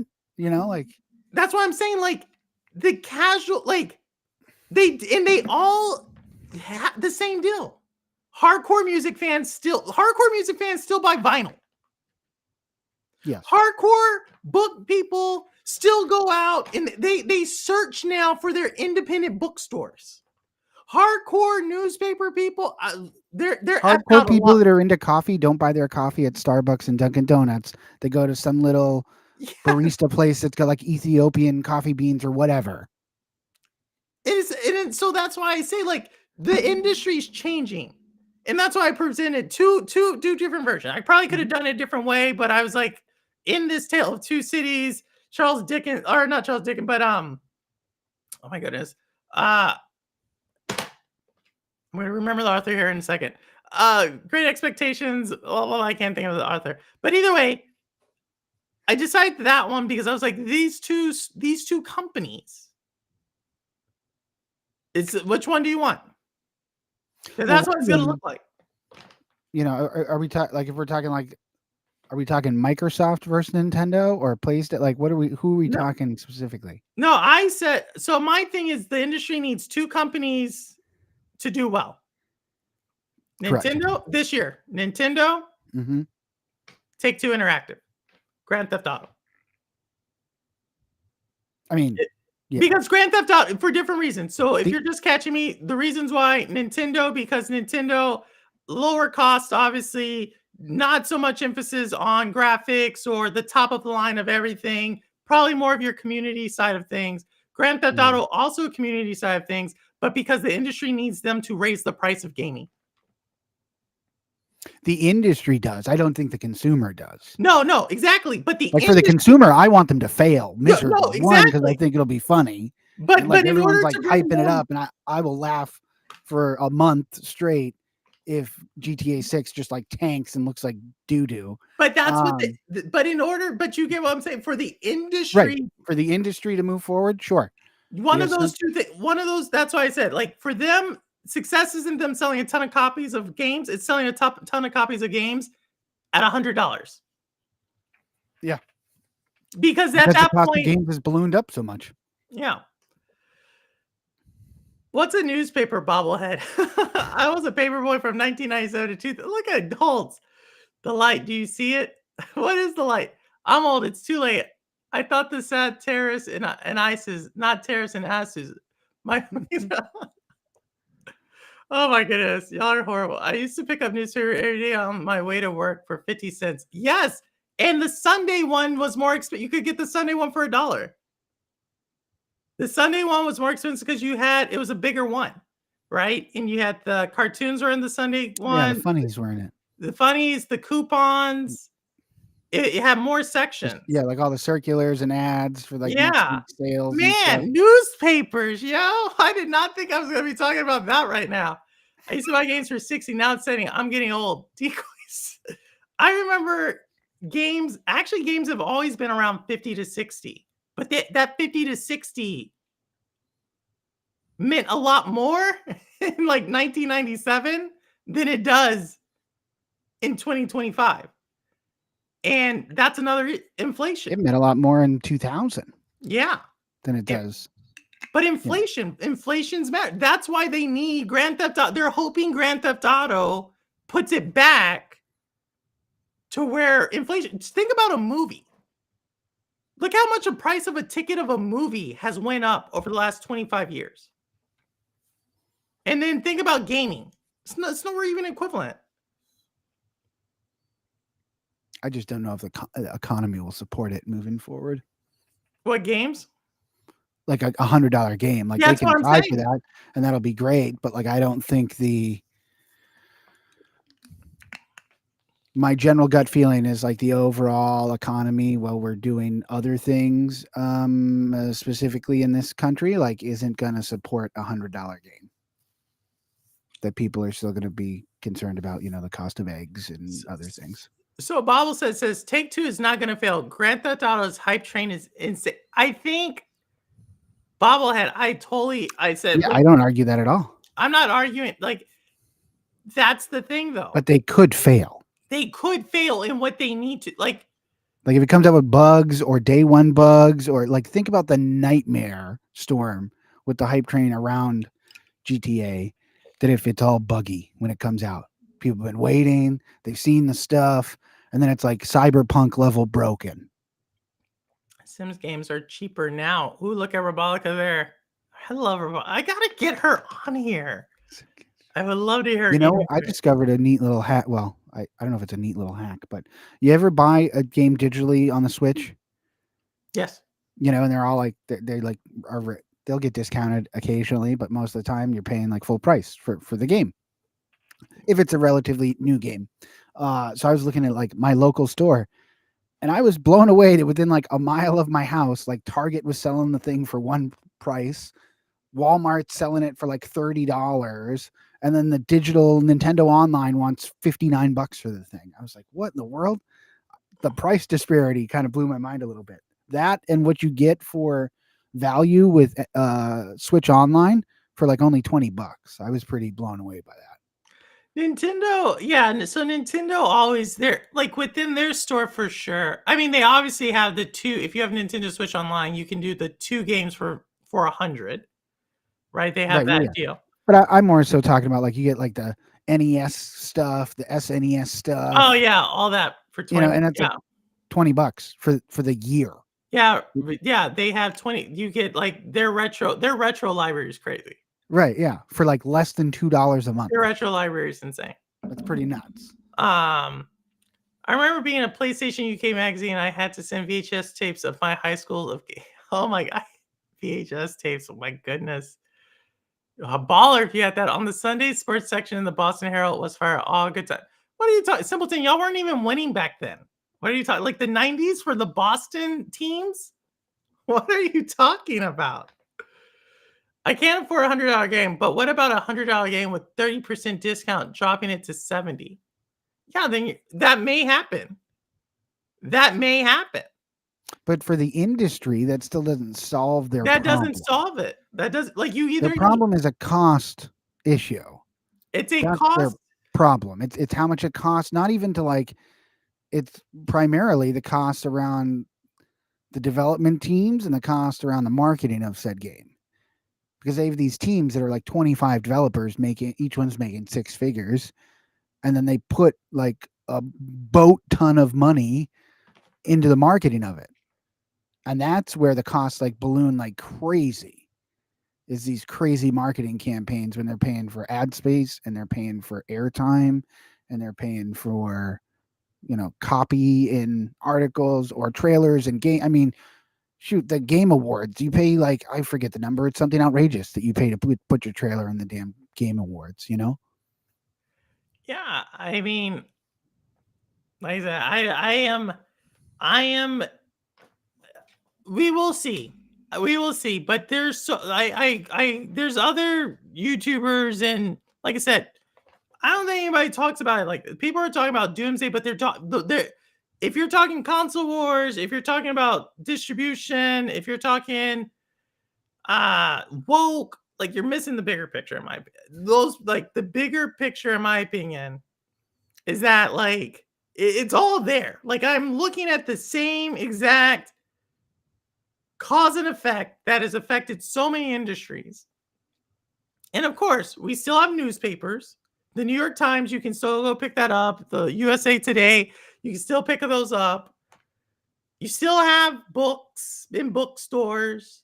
You still have, I don't know about CDs, but I haven't seen a CD in a second.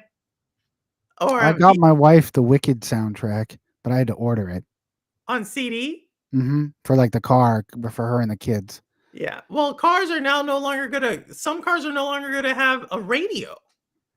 Yeah, who knows? Some cars are probably no longer going to have a driver before we know it, Oh my, that's true, sir. I think some already do. Yeah. So like, that's what I'm saying. Like the industry right now is like at a pivot. And I think Joe has mentioned, I think some people said cross media. Joe's talking community. I think Joe and Robolica would be in the same because The Sims is a community. They are Right, but very I think the way you succeed in the cross medium stuff is by having the community. Because then you don't have to worry about, am I going to get the ratings for my Netflix show or my HBO That's what special? Mario did. Mario Like, you did not already get know. ratings, but Mario did over 1 billion. Right, you already know. Like, you already know when I come out with the movie or when I come out with the book or when I come out with the art book or the digital comic or the podcast, or I mean, you could build a whole ecosystem around anything.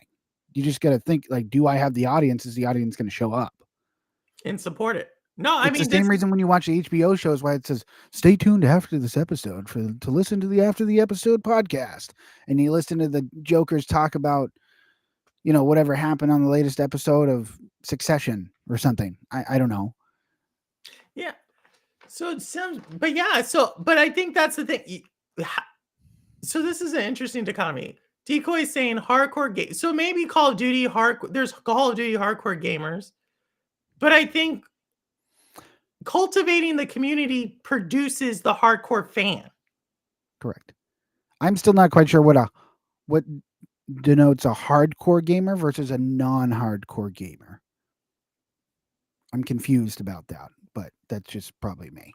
No, I think you're right. Is it how much they game? Is it how much they spend? Is it how much they know about a certain game? So I'll tell you, like the franchise I am super like into, Little Nightmares. Yeah. That's actually a great example of mobile, Mhm. computer, podcasts, comic. Isn't there like a cartoon or something too? They're about to come out with Or like one. an They have the animated something, comic. or I saw something, yeah. They have the comic and they have the art book. Like, right? And I get them all. Right. So I would argue for that franchise, you're a hardcore gamer because think about the money you invested. And my argument would be to be a hardcore gamer, it's about the money you put in, not about how much you know, not about how much you play. Because, you know, in the words of Jerry Maguire, show me the money. That's what makes the world go round. Yeah, and how much you value put on it. And so yeah, that's why I think like the what currently people are considering hardcore gamers, they're tapped out. There's nothing less to squeeze out of the one who knows everything about COD. Nothing left to squeeze out of that person. So hold on. Decoy's saying a casual gamer is still fine playing COD from 2018. Can you even do that with these live service games? I don't think you can even do that, first off. So there might be some, we might have some problems with this statement, but and a hardcore COD gamer buys the newest COD every year. So I would call that a fan. You know, that's your 10% true fans. And I don't think COD from 2018 even works. I'm just looking at Grabolica 7,000 hours in 3.5 years. What the what? I want to do the math and figure out how many like hours a day that is. How many days that is? Like how many hours per day are we talking? How many hours per day? That's what we're doing. Let's say 365, 3. 180. I'm trying to get up there pretty quickly. Oh, 180 times 6. 7,000. It's hard. It's hard for me to get up there. Even if we divide that out, it's something like 105 and then 105. I'm going to do 350 and then 105, and then I'm going to do like 1230. So then I'm going to do 1230 divided by 7,000. I'm going to get you somewhere close to 5. That's about 6 hours a day. something like that. 5 to 6 hours a day. I'm taking my younger family to see Dogman, which is usually. That's a hard one though. My 600-pound life. My nieces and nephews are into that, and My they've got 600-pound books. life. No, what Holtz's comment. He's taking young family to see like Dogman. It's like an animated show. I didn't even know it. I didn't even know what Dogman. But they have movie. I just watched a movie called Dog Soldiers. Actually, was a UK movie at that. You can play any COD you want. I can go back and play Black Ops 2 on the Xbox 360 from 2010 right now. I want to. Great. Sure. Yeah. I mean, what? I don't understand what the. Batman Fair enough. Fair enough. That is correct. Tico's just getting upset. He's getting upset. It's like he's like, I can't with these boomers. That's what he's saying. But I That's would what he's saying. argue once again, hardcore gamers, because who's going to walk in? No, but here's Someone like my thing. Here, Jeff. What has Jeff spent on retro consoles and retro games? How much money? Money, because that's what makes, I won't that's use what the Wu makes it Tang go. reference again because I used it last time I was on. But cash rules everything around me. Okay, that's what makes the world go round here. And how much money are folks spending on these retro games, retro consoles, whatever, you know? Dogman books are good, but who's Dogman? I need to watch this stuff. Like, I have no idea what you're talking about with this Dogman. You say you don't think you could play Call of Duty anymore. I'm just saying you can. Well, right, sure. You could play it, but like my argument is that the live service aspect of it, like the multiplayer aspect of it, eventually is going to die. Like all these live service games, how are you going to play them When they're dead. 10 years from now when you want to revisit them? You're not, because there's not going to be a server for them. They're going to be dead. I mean, Captain Underpants. Cool. Let's go Bunker Breakout in Steam next fest. Yes, Bunker Breakout. Oh, Jeff. Jeff Janak. We were just talking about Jeff Janak, y'all. He demoed Falconeer and the second one as well. I mean, Captain Underpants and not Captain America. Okay, yeah. No, that's another one. It's like the Diary of a Wimpy Kid. Same thing. They got video games, they got books, they got a show, they got a movie. Yeah, I think so. I think you're right. So Joe, you would actually take in your world, the Tale of Two Games, the Nintendo, the community, the cross. I think in my mind that is leaning towards that way. Yeah, 100%. The Because community way. I don't think like these big blockbuster. My personal take, I don't think the big blockbuster titles that have all this like panache around them and stuff, given the state of everything going on in the world, I don't think games like that are gonna survive long, to be honest. Because I think people are gonna get tired of it. Like, I you said want to see GTA 6, give it a couple months and just walk out your front door. Just saying. I mean, it's a tale. Like I said, it's a tale of two. It's a tale of two game. It's a tale of two company. It's literally the community way, or the economy couldn't be starker. Grand Theft Auto's AAA, bigger. It's gonna, in order for it to succeed. yeah, loud, in your face, top lot of everywhere, money. can't get away from it. Yeah, that's the world. Or the other one. Versus the, it's like, I want to say the little engine that could, even though they have a gigantic piggy bank that they're dragging behind them. But they're cool. They're cool with, we're gonna, slow and steady wins the race while we drag our gigantic piggy bank behind us. I mean, that's kind of what Nintendo is. Cross me a Captain Under. They need a maybe Captain Under. Look at all these, man. I don't know Dogman. I don't know Captain Underpants. I just saw this movie called Dog Soldiers, and another, like, I am so behind on anything because I am playing Orcs Must Die. Well, I mean, Coldplay's still here. Other games do it too. Like all your Marvel titles. Anytime there's a new Marvel movie, show, whatever, they come out with something in the game. Yeah, it's Cold Blood. I totally hear you. We cannot predict the future. All I do though, and I do this in my actual professional job, I am someone who looks to the past to tell what the future, like if to look at what is potentially going to happen. It's what I always do. Doesn't mean it happens, right? But in my opinion, like I felt like I logically led up to where we are, and what that next area is. What?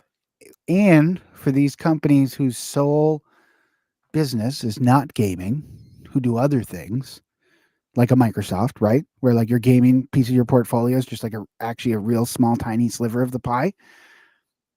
Other things are coming into play where you're going to care less about the gaming, because like other parts of your business are going to get affected if you care too much about the gaming with the tariffs and all the other things that are coming down the pipeline pretty quick for left and right limits they're trying to put on some of these bigger organizations and companies. That if gaming's not your bread and butter and it's just like this little sliver, like, are you going to keep these 8 government contracts? Or you're going to keep like dumping money into Xbox? Well, I mean, I look at it, like I said, I think the first one's going to be Facebook or Meta. Yeah. I think Meta's going to retreat, right? I don't know. I hear where Cold Blood's coming from, but I'm just like where things are in the gaming industry. Again, I always just we don't know, and I guess Bobblehead was saying this as well earlier. He's kind of where you're at, Cold Blood. Everything's fine, everything's honky dory, but to me, the gaming industry is showing the signs of an industry that is not only starting to be in decline, but we just don't quite see it yet because of the lead time of when you start making a game to when you deliver the game. Everything right now that's coming out, everything that's been, whether it's Black Myth Wukong, whether it's the Call of Duties, whether it's done 3 to 5 years ago. Huh? It was like started 3 to 5 years ago. Yeah, 3 to 5. In these Grand Theft Auto, that started 6 years. That 2018, 2019, 2020, 2021 was a very different world. Starting in 2023, we started to get a hint of something. It continued into 2024. We continue to see it in 2025. And in my prediction, the tale of two games, you need one of those to happen, because if it doesn't happen, by the time 2027 comes around, and I get it, we're like 2027, that's forever. By the time 2027 comes around, it is going to be so depleted. Yeah. It's going to hit you like a ton of brick. It's like the banking crisis. Like, these things don't just happen. Yeah. Like The Big Short, Matthew Berry was able to say, like, well, housing prices can't just keep going up. The foundation was weak. I mean, think about it. In 2025, we had a game literally get canceled and have to find a new publisher because of like government sanctions. That happened. Marvel Rivals. Snap. Yeah. Snap. It happened to Snap. They got canceled. They got a new publisher. So it doesn't happen again. But like, if you had asked me 2 years ago, heck, you probably asked me 10 months ago if I thought that was possible. I'd probably be like, no, what? Gaming? The government canceling? What? It happened, and that's just like one. Not Marvel. Let's talk about what I had on stream a few weeks ago. TikTok. You had another company being forced to sell. Yeah. Part of their arm.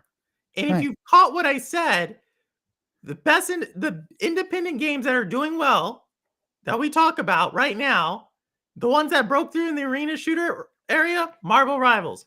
The indie game that had like AAA graphics that broke through the noise and everything, Black Myth Wukong. What do both of those have in common? They're both Chinese games. Mm-hmm. Like, that's where I'm saying, like, the hope.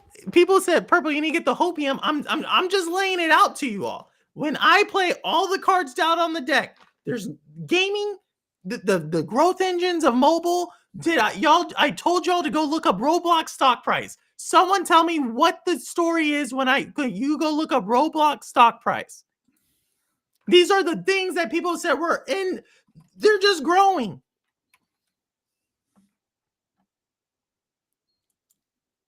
And now you're telling me the things that you have to rely on. I just told you. The Chinese market, which we just saw what the government did with TikTok and social media. You don't think they'll do that with gaming? You're kidding yourself. Mm-hmm. Or the $100 game. That's your option.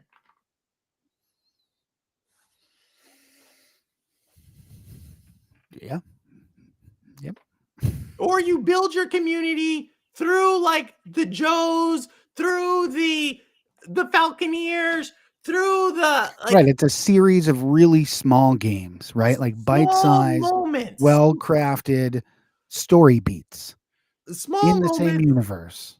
I mean, that's probably the direction because, in my opinion, the industry can't support these huge budget things anymore. That's why they fail, because they put too much money into it to begin with, almost to the point where like they can't, like if this fails, the company's going under type stuff, Um so I think a lot of your smaller games, your small moments, I think there's a future for that, especially for smaller developers. Yeah, and I want to get to Cold Blood. I catch your stuff, Cold Blood. Always, if y'all have not caught Cold Blood and MM2K, you can Mhm. catch them over there. Would love to tell Cold Blood's story over here on Shades of Purple. Love to see you, Cold Blood. Always welcomed on the channel. Bobblehead Billy. Speaking of Game Pass, if $100 becomes the norm, predict Game Pass will become more popular. Here's what I'm going to say about Game. I've said this. Game Pass is going to become more expensive, right? So like the $100, it's not like it's just good. It may become more popular, but Game Pass is going to become more expensive. In Game Pass's quality is going to go down. Now that's going to come as a shocker. I know we have like some Game Pass. I'm not saying Game Pass is bad, but I'm saying in general, subscription services become more expensive over Right. time, and you lose features in quality over time. Right. So the bigger in the game dev space, holistically, AAA, indie, whatever, there's less money. I mean, there's still money out there. There's still big money to get if you can get it, if you know the right people, whatever. But like Game Pass specifically used to pay like premium buku bucks for games to be on Game Pass. Like premium, like 7-figure numbers for your game to be on Game Pass, like 1-year deal type situation. And like that's probably going away. So quality of said game is probably going to go down too. I'll buy the occasional classic in what is that? I don't even know what that means. With Cold Blood. I'll schedule something with you. I want to get your actual story, Cold Blood. We'll have the Cold Blood Sensei Shades of Purple episode just for you, just with Murder Man. I got to get him on here, or Ellis. No way I'm getting the EA pass, as I'll play it all as all. Exactly, Rebecca. Like that's the thing.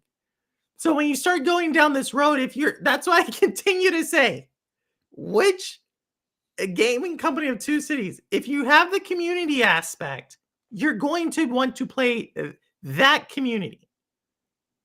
Like that, you are invested in that community. If you want the AAA experience one, then if you're saying that, like, it's a totally different world. That's $100 games. That's more for subscription services, right? That is a totally different. It's Right. Or now it's the there's a latest couple of generation other. console, or it's some crazy PC rig or whatever. Yeah. If that's what if you're like one of the Fidelity latest and greatest type folks, then that's the camp you're in. But I just don't know how much that I feel like over the next 4 years at least, that industry is going to take a hit. All industries are gonna take it. All like Yeah. all industry. Yeah, I don't. So yeah, I'm not trying doomsday. Like the whole thing was just to talk about this was the two companies that right now the industry is really focused on to do well. Right. I've Mhm. already tried to explain the growth engines that the industry has had over the last few years. The game everybody always points out to, the younger generation is playing Roblox. Like I said, if y'all looked up the stock price of Roblox, let me know what it said. That's like $62. What happened after hours? That's what I want. Roblox stock price. And that's what I'm looking at. After hours, or it dropped 11% yesterday. It dropped if you look at it, it was at 73, and then earlier today it dropped all the way Oh down yeah, to. I mean it's gone down a ton even the Yeah. past 12 months. Yep. So, and there's a reason why, right?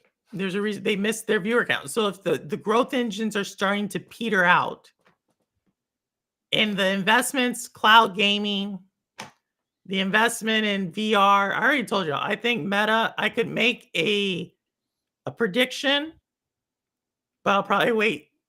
I'll make the prediction in the next 12 months, Meta's going to announce a major pullback from VR. I'm telling y'all right now, in the next 12 months, Meta, this is the prediction. I had 10 earlier.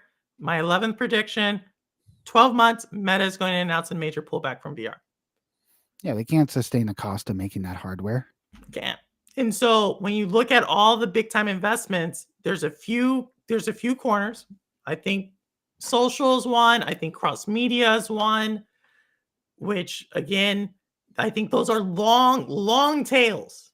Like, right, these are longer ones that takes on.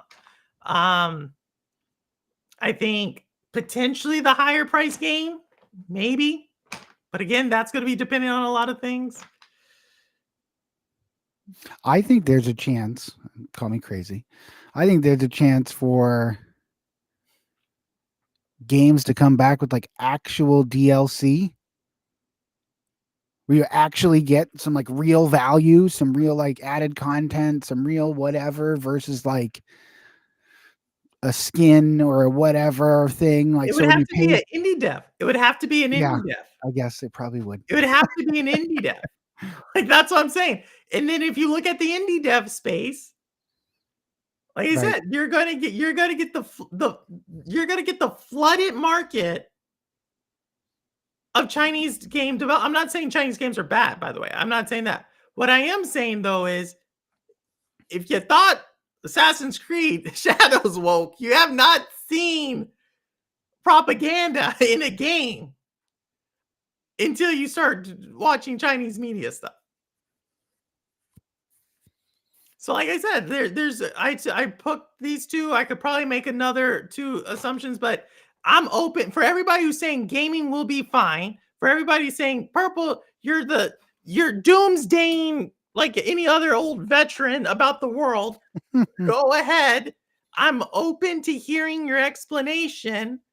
I've laid it out logically how I see it. This is something I talked about in 2023. I talked about in 2024. I talked about in 20. Everybody's like, "Oh, it's gonna be fine. We have great games. We have great games." Now we have gamers telling you not to play games that haven't even come out. So this is going to what? It's just like the American society right now. You're destroying yourself for the other people. You have gamers telling gamers, break the industry. If it's a bad game, I totally agree with you. But if you haven't even played the game, Right, because you don't like what the developer, company, publisher, whatever other nonsense thing stands for, and you're like, "Nope, don't play that guy Joe. Don't like him. Don't wish list this game. Don't do it." You know, like I don't The know. Sims has mastered Rebolica, but I think The Sims is a unique one. The Sims actually is one of the top 20 best-selling games of this year in the United States. I think The Sims is a unique one. You all have a very tight community. Yeah. Right. I think it takes these companies like from a business standpoint, it takes them a lot of courage to go all in on the community, right? Yeah. Because that's what's going to keep them afloat. I mean, think about like where a lot of us came from, like the Stadia community. Like they made the choice, better, worse, indifferent, whatever. Like the community they had wasn't enough to sustain it, you know, and they closed it down or whatever. Because it is a risk when you go all in on the community, especially if that's your main. That's why I think it's a risk, you know, like you were just saying, that a lot of indie developers can take. Because if it's not like your 9 to 5 to keep the lights on and food on the table, you know, you could swing. Like for example, I pushed my game supposed to be a Next Fest, and just today I put a little announcement on the Steam page that I'm pushing it because it's not where I want it to be. So I'm pushing it to the next Fest, which is June, which sucks, but it's the right thing to do than put out an inferior product. You know, but I can do that because it's not keeping the lights on. It's not, you know, putting food on the table. You know, it's whatever. Yeah. And then I want to see what is it? Gamers telling gamers such a minority of gamers. Here's the thing I'll say about that. Decoy, who did you say you like Asmongold, right? We've heard Asmongold. Gun Surgeon likes Asmongold. A whole bunch of y'all like Asmongold. So you add up Asmongold, you add up a couple of other ones, Dr. Disrespect, a couple of other ones. You're at a viewership of a couple million. A couple million. You're now rivaling the viewership of your top cable channels. And I'm not talking like CNN. Like you surpassed that. So when you say it's a minority of gamers, sure, but it's a large minority of gamers. And that minority of it's a snowballing effect. That's what I meant by that comment. Right, and yeah, and the problem is with that large minority of gamers, they can make or break whether a game, 2 million people decide not to buy a game. That's it. That could be it, or it could make it. 2 million people decide to buy, 3.5 million people decide to buy Balatro for $15. Like, Blachos. Yeah. you know what I mean? Like that guy's doing great. Asmongold is a one-off example. Are you kidding me? Asmongold, there's tons with hundreds of thousands of followers. Tons, not tons, but there's like you can just look at the biggest channels. There's another guy. What's his name? He has like 600,000. He wears glasses. You're like purple. That's all of them. But yeah, I'll think of it. I'll think of them. But no, he has like 600,000. Like But just look up. it could be any of them. I mean, think about it in a microcosm. You have like Ludwig or any one of those huge monstrous channels play an indie game or a AAA game or a AA game or a damn board game for all that matters on their platform, on their channel to their audience, and then that compounds over time. And next thing you know, 3 million people now know about this game they didn't know about before, or 3 million people were told that this game sucks and not to buy it because of whatever, maybe they saw them play it, maybe they didn't see them play it, maybe it's someone's personal opinion, maybe who knows. I think the problem is people feed off of negativity more than positive. No, I think that's a 100%, huge 100%, 100%. especially on YouTube. And Decoy would probably say the same thing. Like he something really cool. If y'all want to go check out his live stream from he actually showed his analytics. I thought that was super cool. Shout out to you, Decoy. And just kudos to that. But he showed like the negative video, how much it actually produced money wise versus even though the positive one or the one he was doing like a layout was like a neutral to positive about a game. People rather watch that other stuff. And so, but that's, I think my point is that it's a snowballing effect. If a positive story can't get out or just I'm not even asking for a positive story. I'm just saying right now, if you're a gamer who watches YouTube and or TikTok, all you're hearing right now is gaming is bad because of this idea. And if you ask me, that has nothing to do with why gaming's bad. And so I don't care if that number is 1,000 people, 100,000 people, 1,000,000 people, regardless of the fact it's growing. And that growing number is potentially people who are not buying games. Like I said, I think this what I am talking about, like the forces what put gaming in the situation it is in today, have been developing for over a decade. We're just speeding up this decline. That's all. It's like, and I don't know if this analogy is going to work, but it's like when an elderly person gets Alzheimer's. Like it starts off where like, oh, they just forgot where they put their keys. But like as it gets closer to the end, like they don't even know what day of the week it is. And that's kind of what like the route, that we've been, the trajectory the industry as a whole has been on since probably like when there was like the huge indie game bubble and they were giving out just like truckloads of money. And then here goes a comment. I see that's one, Rebecca. The Karen of The Sims. What a name. What a name. I'm actually going to look that up. And then, well, we've learned negative draws humanity to click them videos. So maybe that's where the advertisement, maybe. Well, that's been around for a long time. Like, Yeah, if it my bleeds, it first degree was reads. in like media production, and in the news, they always say like, if it leads, it bleeds. Yeah, if it bleeds, it reads. Is that no? Yeah, Yeah, something yeah. that's Like, what I always say. If it like bleeds, next it time reads. you're watching the news, like the first story is about the car wreck or something. It's not about the fireman that saved the cat in the tree or whatever. Cat shouldn't have got up there. Boo elderly people. I don't even think gaming is bad right now. Yeah, like if you heard me, I said 2023 was considered the best year in gaming. Most people would say that. Tears of the Kingdom, you had the Baldur's Gate, and then you had a ton of other AAA games there, right? You had that's the same year the Hogwarts Legacy came out. You had a Final Fantasy came out. 2020, you had a Mario just stealth drop out of nowhere. Like potentially one of the best years in gaming. And then, and so to your point, and this is what Reforge would say. Reforge Gaming, y'all know I like his content. Reforge would say gaming's healthy. My thing is like,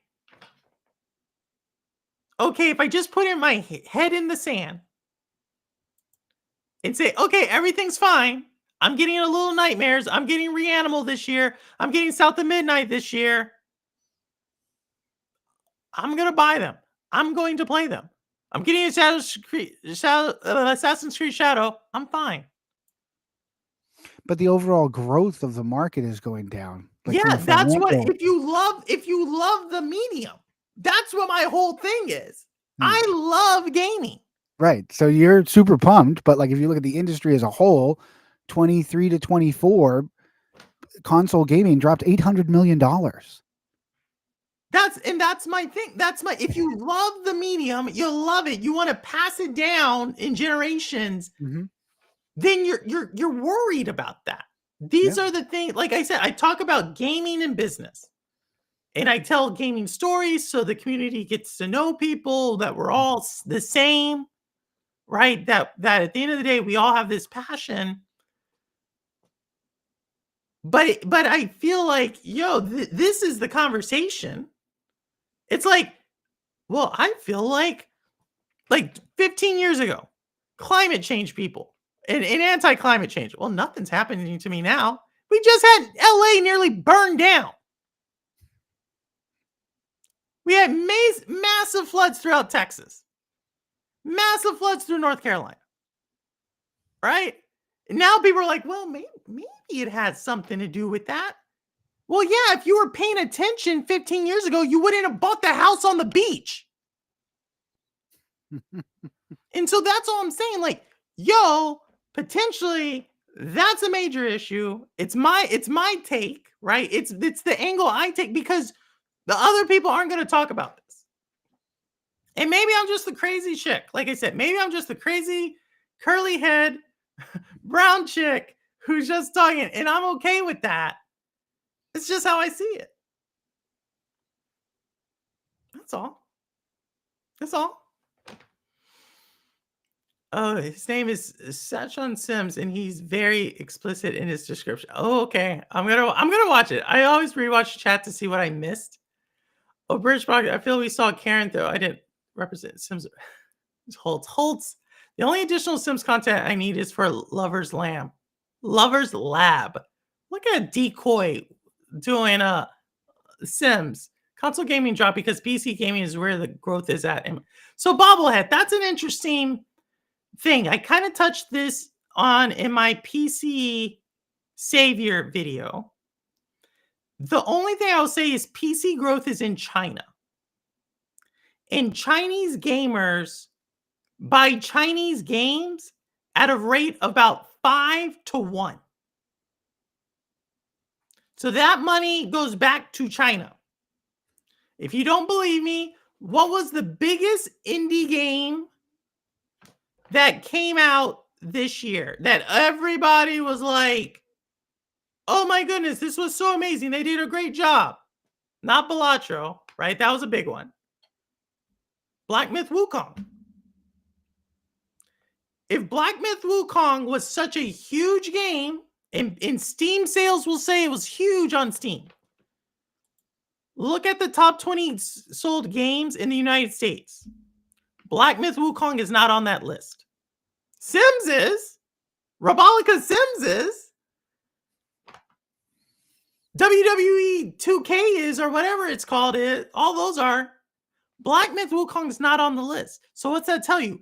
All of those Black Myth Wukong sales for Steam were in China. Right. You could make a PC game and not even target the North American market and still kill it. That's and besides the size of the North American market, technically it's not even one of the top 5 languages on Steam for like overall sales. Think about that. English is not one of the top 5 languages in sales on Steam. PC growth in North America amongst younger Decoy, y'all don't spend any money though. Here's the thing about younger gamers. You all grew up. What were you talking about? You were talking about an iPad today. You're like, yo, I have my iPad to draw on and blah, blah, blah. Your generation. No, but seriously, you grew up with iPads. You had video games on the iPad. You have video games on your phone. So now in those games, you have Minecraft, you have Roblox, you had games you didn't even have to pay for. You get what I'm saying? You have free-to-play games that you could just stay in the entire time. Now to get you all to like pay for something, you're gonna be like, why the hell am I paying for this? Why am I buying a console? Why am I buying a PC? Like your PC rigs, you're gonna go to the free-to-play games. You're like, whoa, I'm gonna pay $100. That's why I said, which one do you want? The $100 game? Y'all aren't paying for that.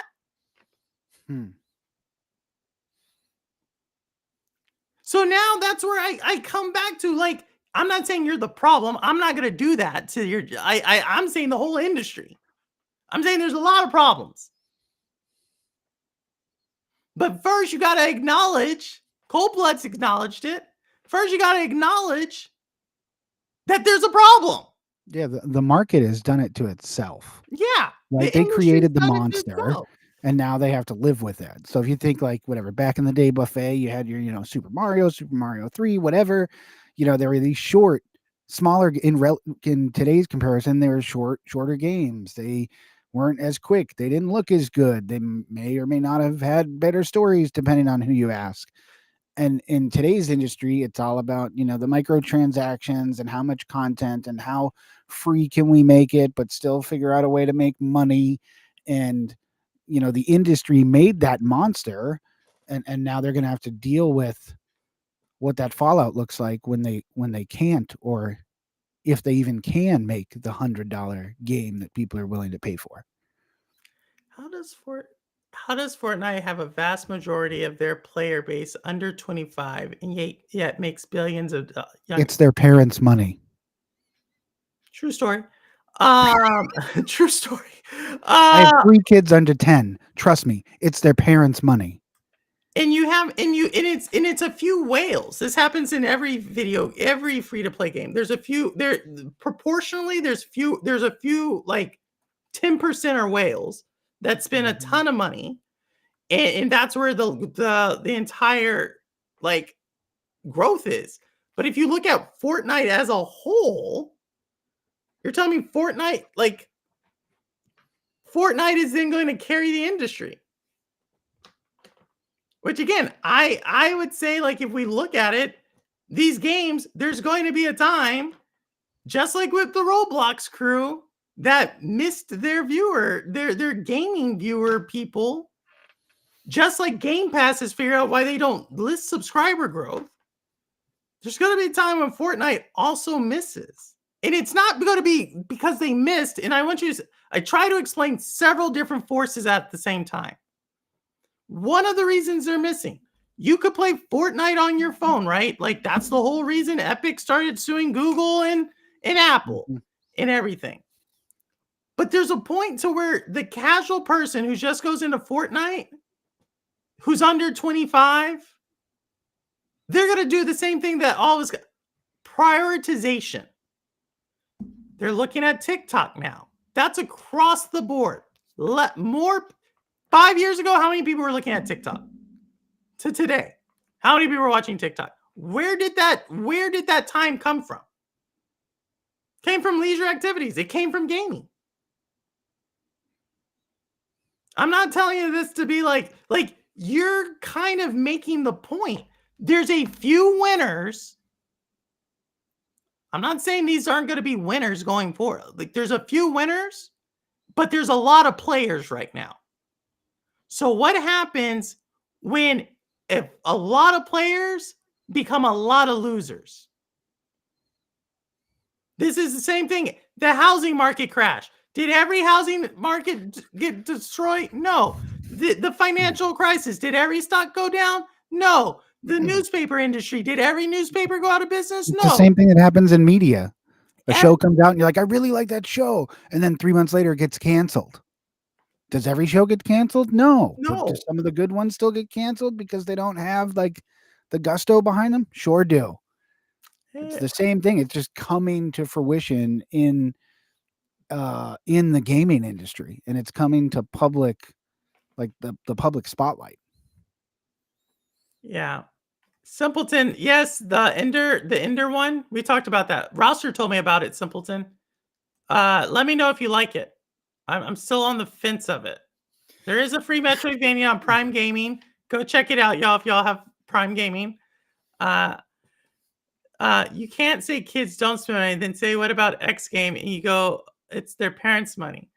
Kids spend it. Don't get me wrong. Kids spend. All right. Decoy, we're going to see. We're going to see, like I said. I'm not saying that they don't. Again, I'm just telling you, that's what I do. I talk about business. If you talk about business, you can talk about past stuff, but you'll notice most of the time you talk about future stuff. I'm just saying, I'm trying to get the word out that, in my opinion, the gaming industry is in much worse condition than what people realize.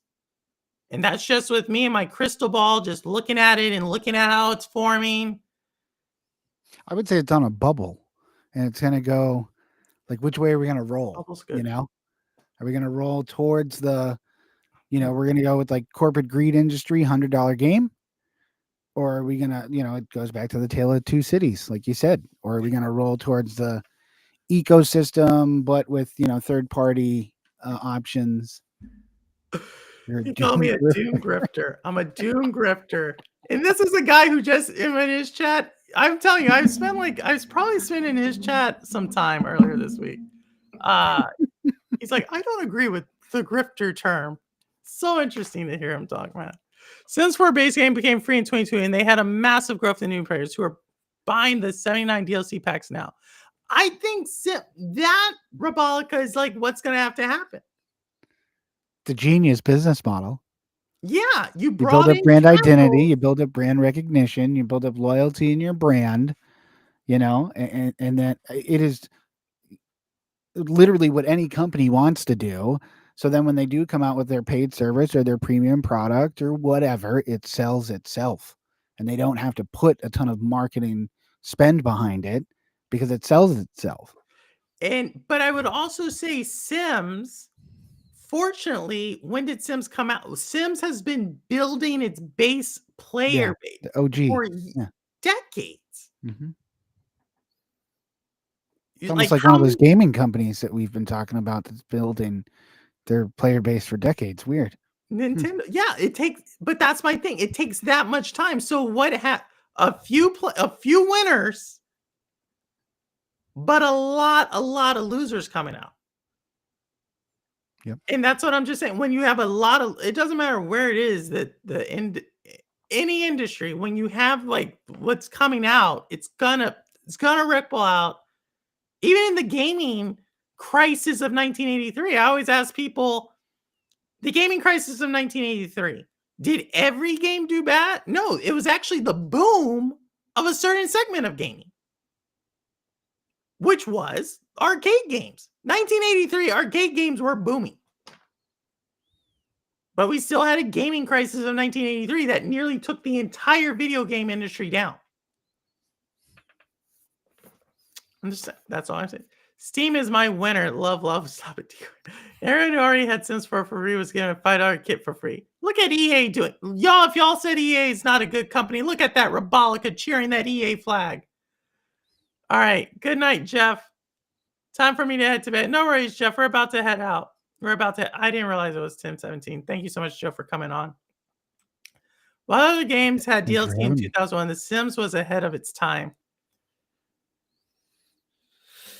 DLC? Age of Empires? Ooh, 2001. Age of Empires Warcraft. 2? World of Warcraft. Or Right? StarCraft? Yeah. StarCraft, World of Warcraft. Almost anything Blizzard, I think, actually. Anything Blizzard. It would have been all everything that was like PC. Yeah, you buy a PC game, it came in a box this big, It's like 8 CDs. Didn't Myst have like like I want to say like Myst or like Oregon Trail? Aren't there like would those be DLC? No, those were totally different games. They were just different games, yeah. DLC. Yeah, I'm gonna have to go with Age of Empires. Age of I'm gonna have to go Empires with 2. mostly Blizzard stuff. It was a reference to future performances. Oh my Holt, I don't know. Holt, you're always getting me at the wrong time for your wit. I can't keep up. But y'all, that was the show. Thank you for jumping on today. I am gonna we're gonna do Orcs Must Die on Saturday. Hey, if you're still with us, type in the chat.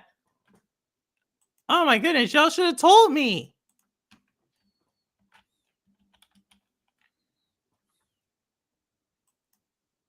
Type in the chat hashtag OMD.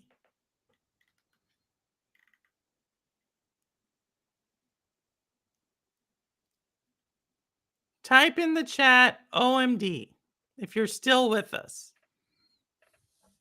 And we're going to give away a copy of Orcs Must Die. And if you know me, what I'm going to actually do is ask you, do you want a copy of Orcs Must Die or do you want Cash App? Decoy, if it's going to you, it's going to be a little harder because you're Canadian. So I'm going to have to go through Jeff again to get it to you. So it might take a second. Ross already has it. No worries. No worries.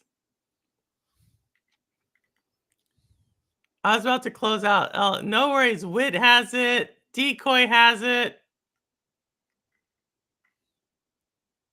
Decoy. No, it's OMD. Orcs Must Die. No, not a machine gun either. Not a machine gun either. As not that one.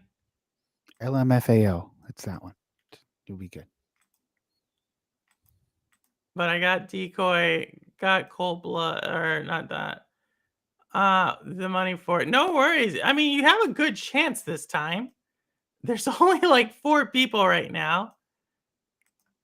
So, these are actually the best odds you will get in a while.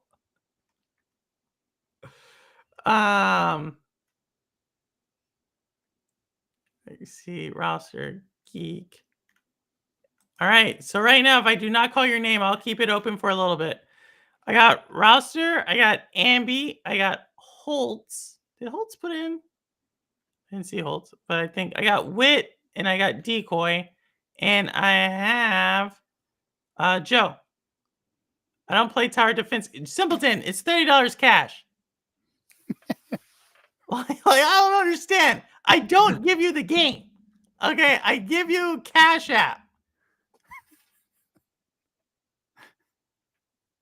Grant wants me to play with him. All right, Rebecca, do it. Microsoft points cards.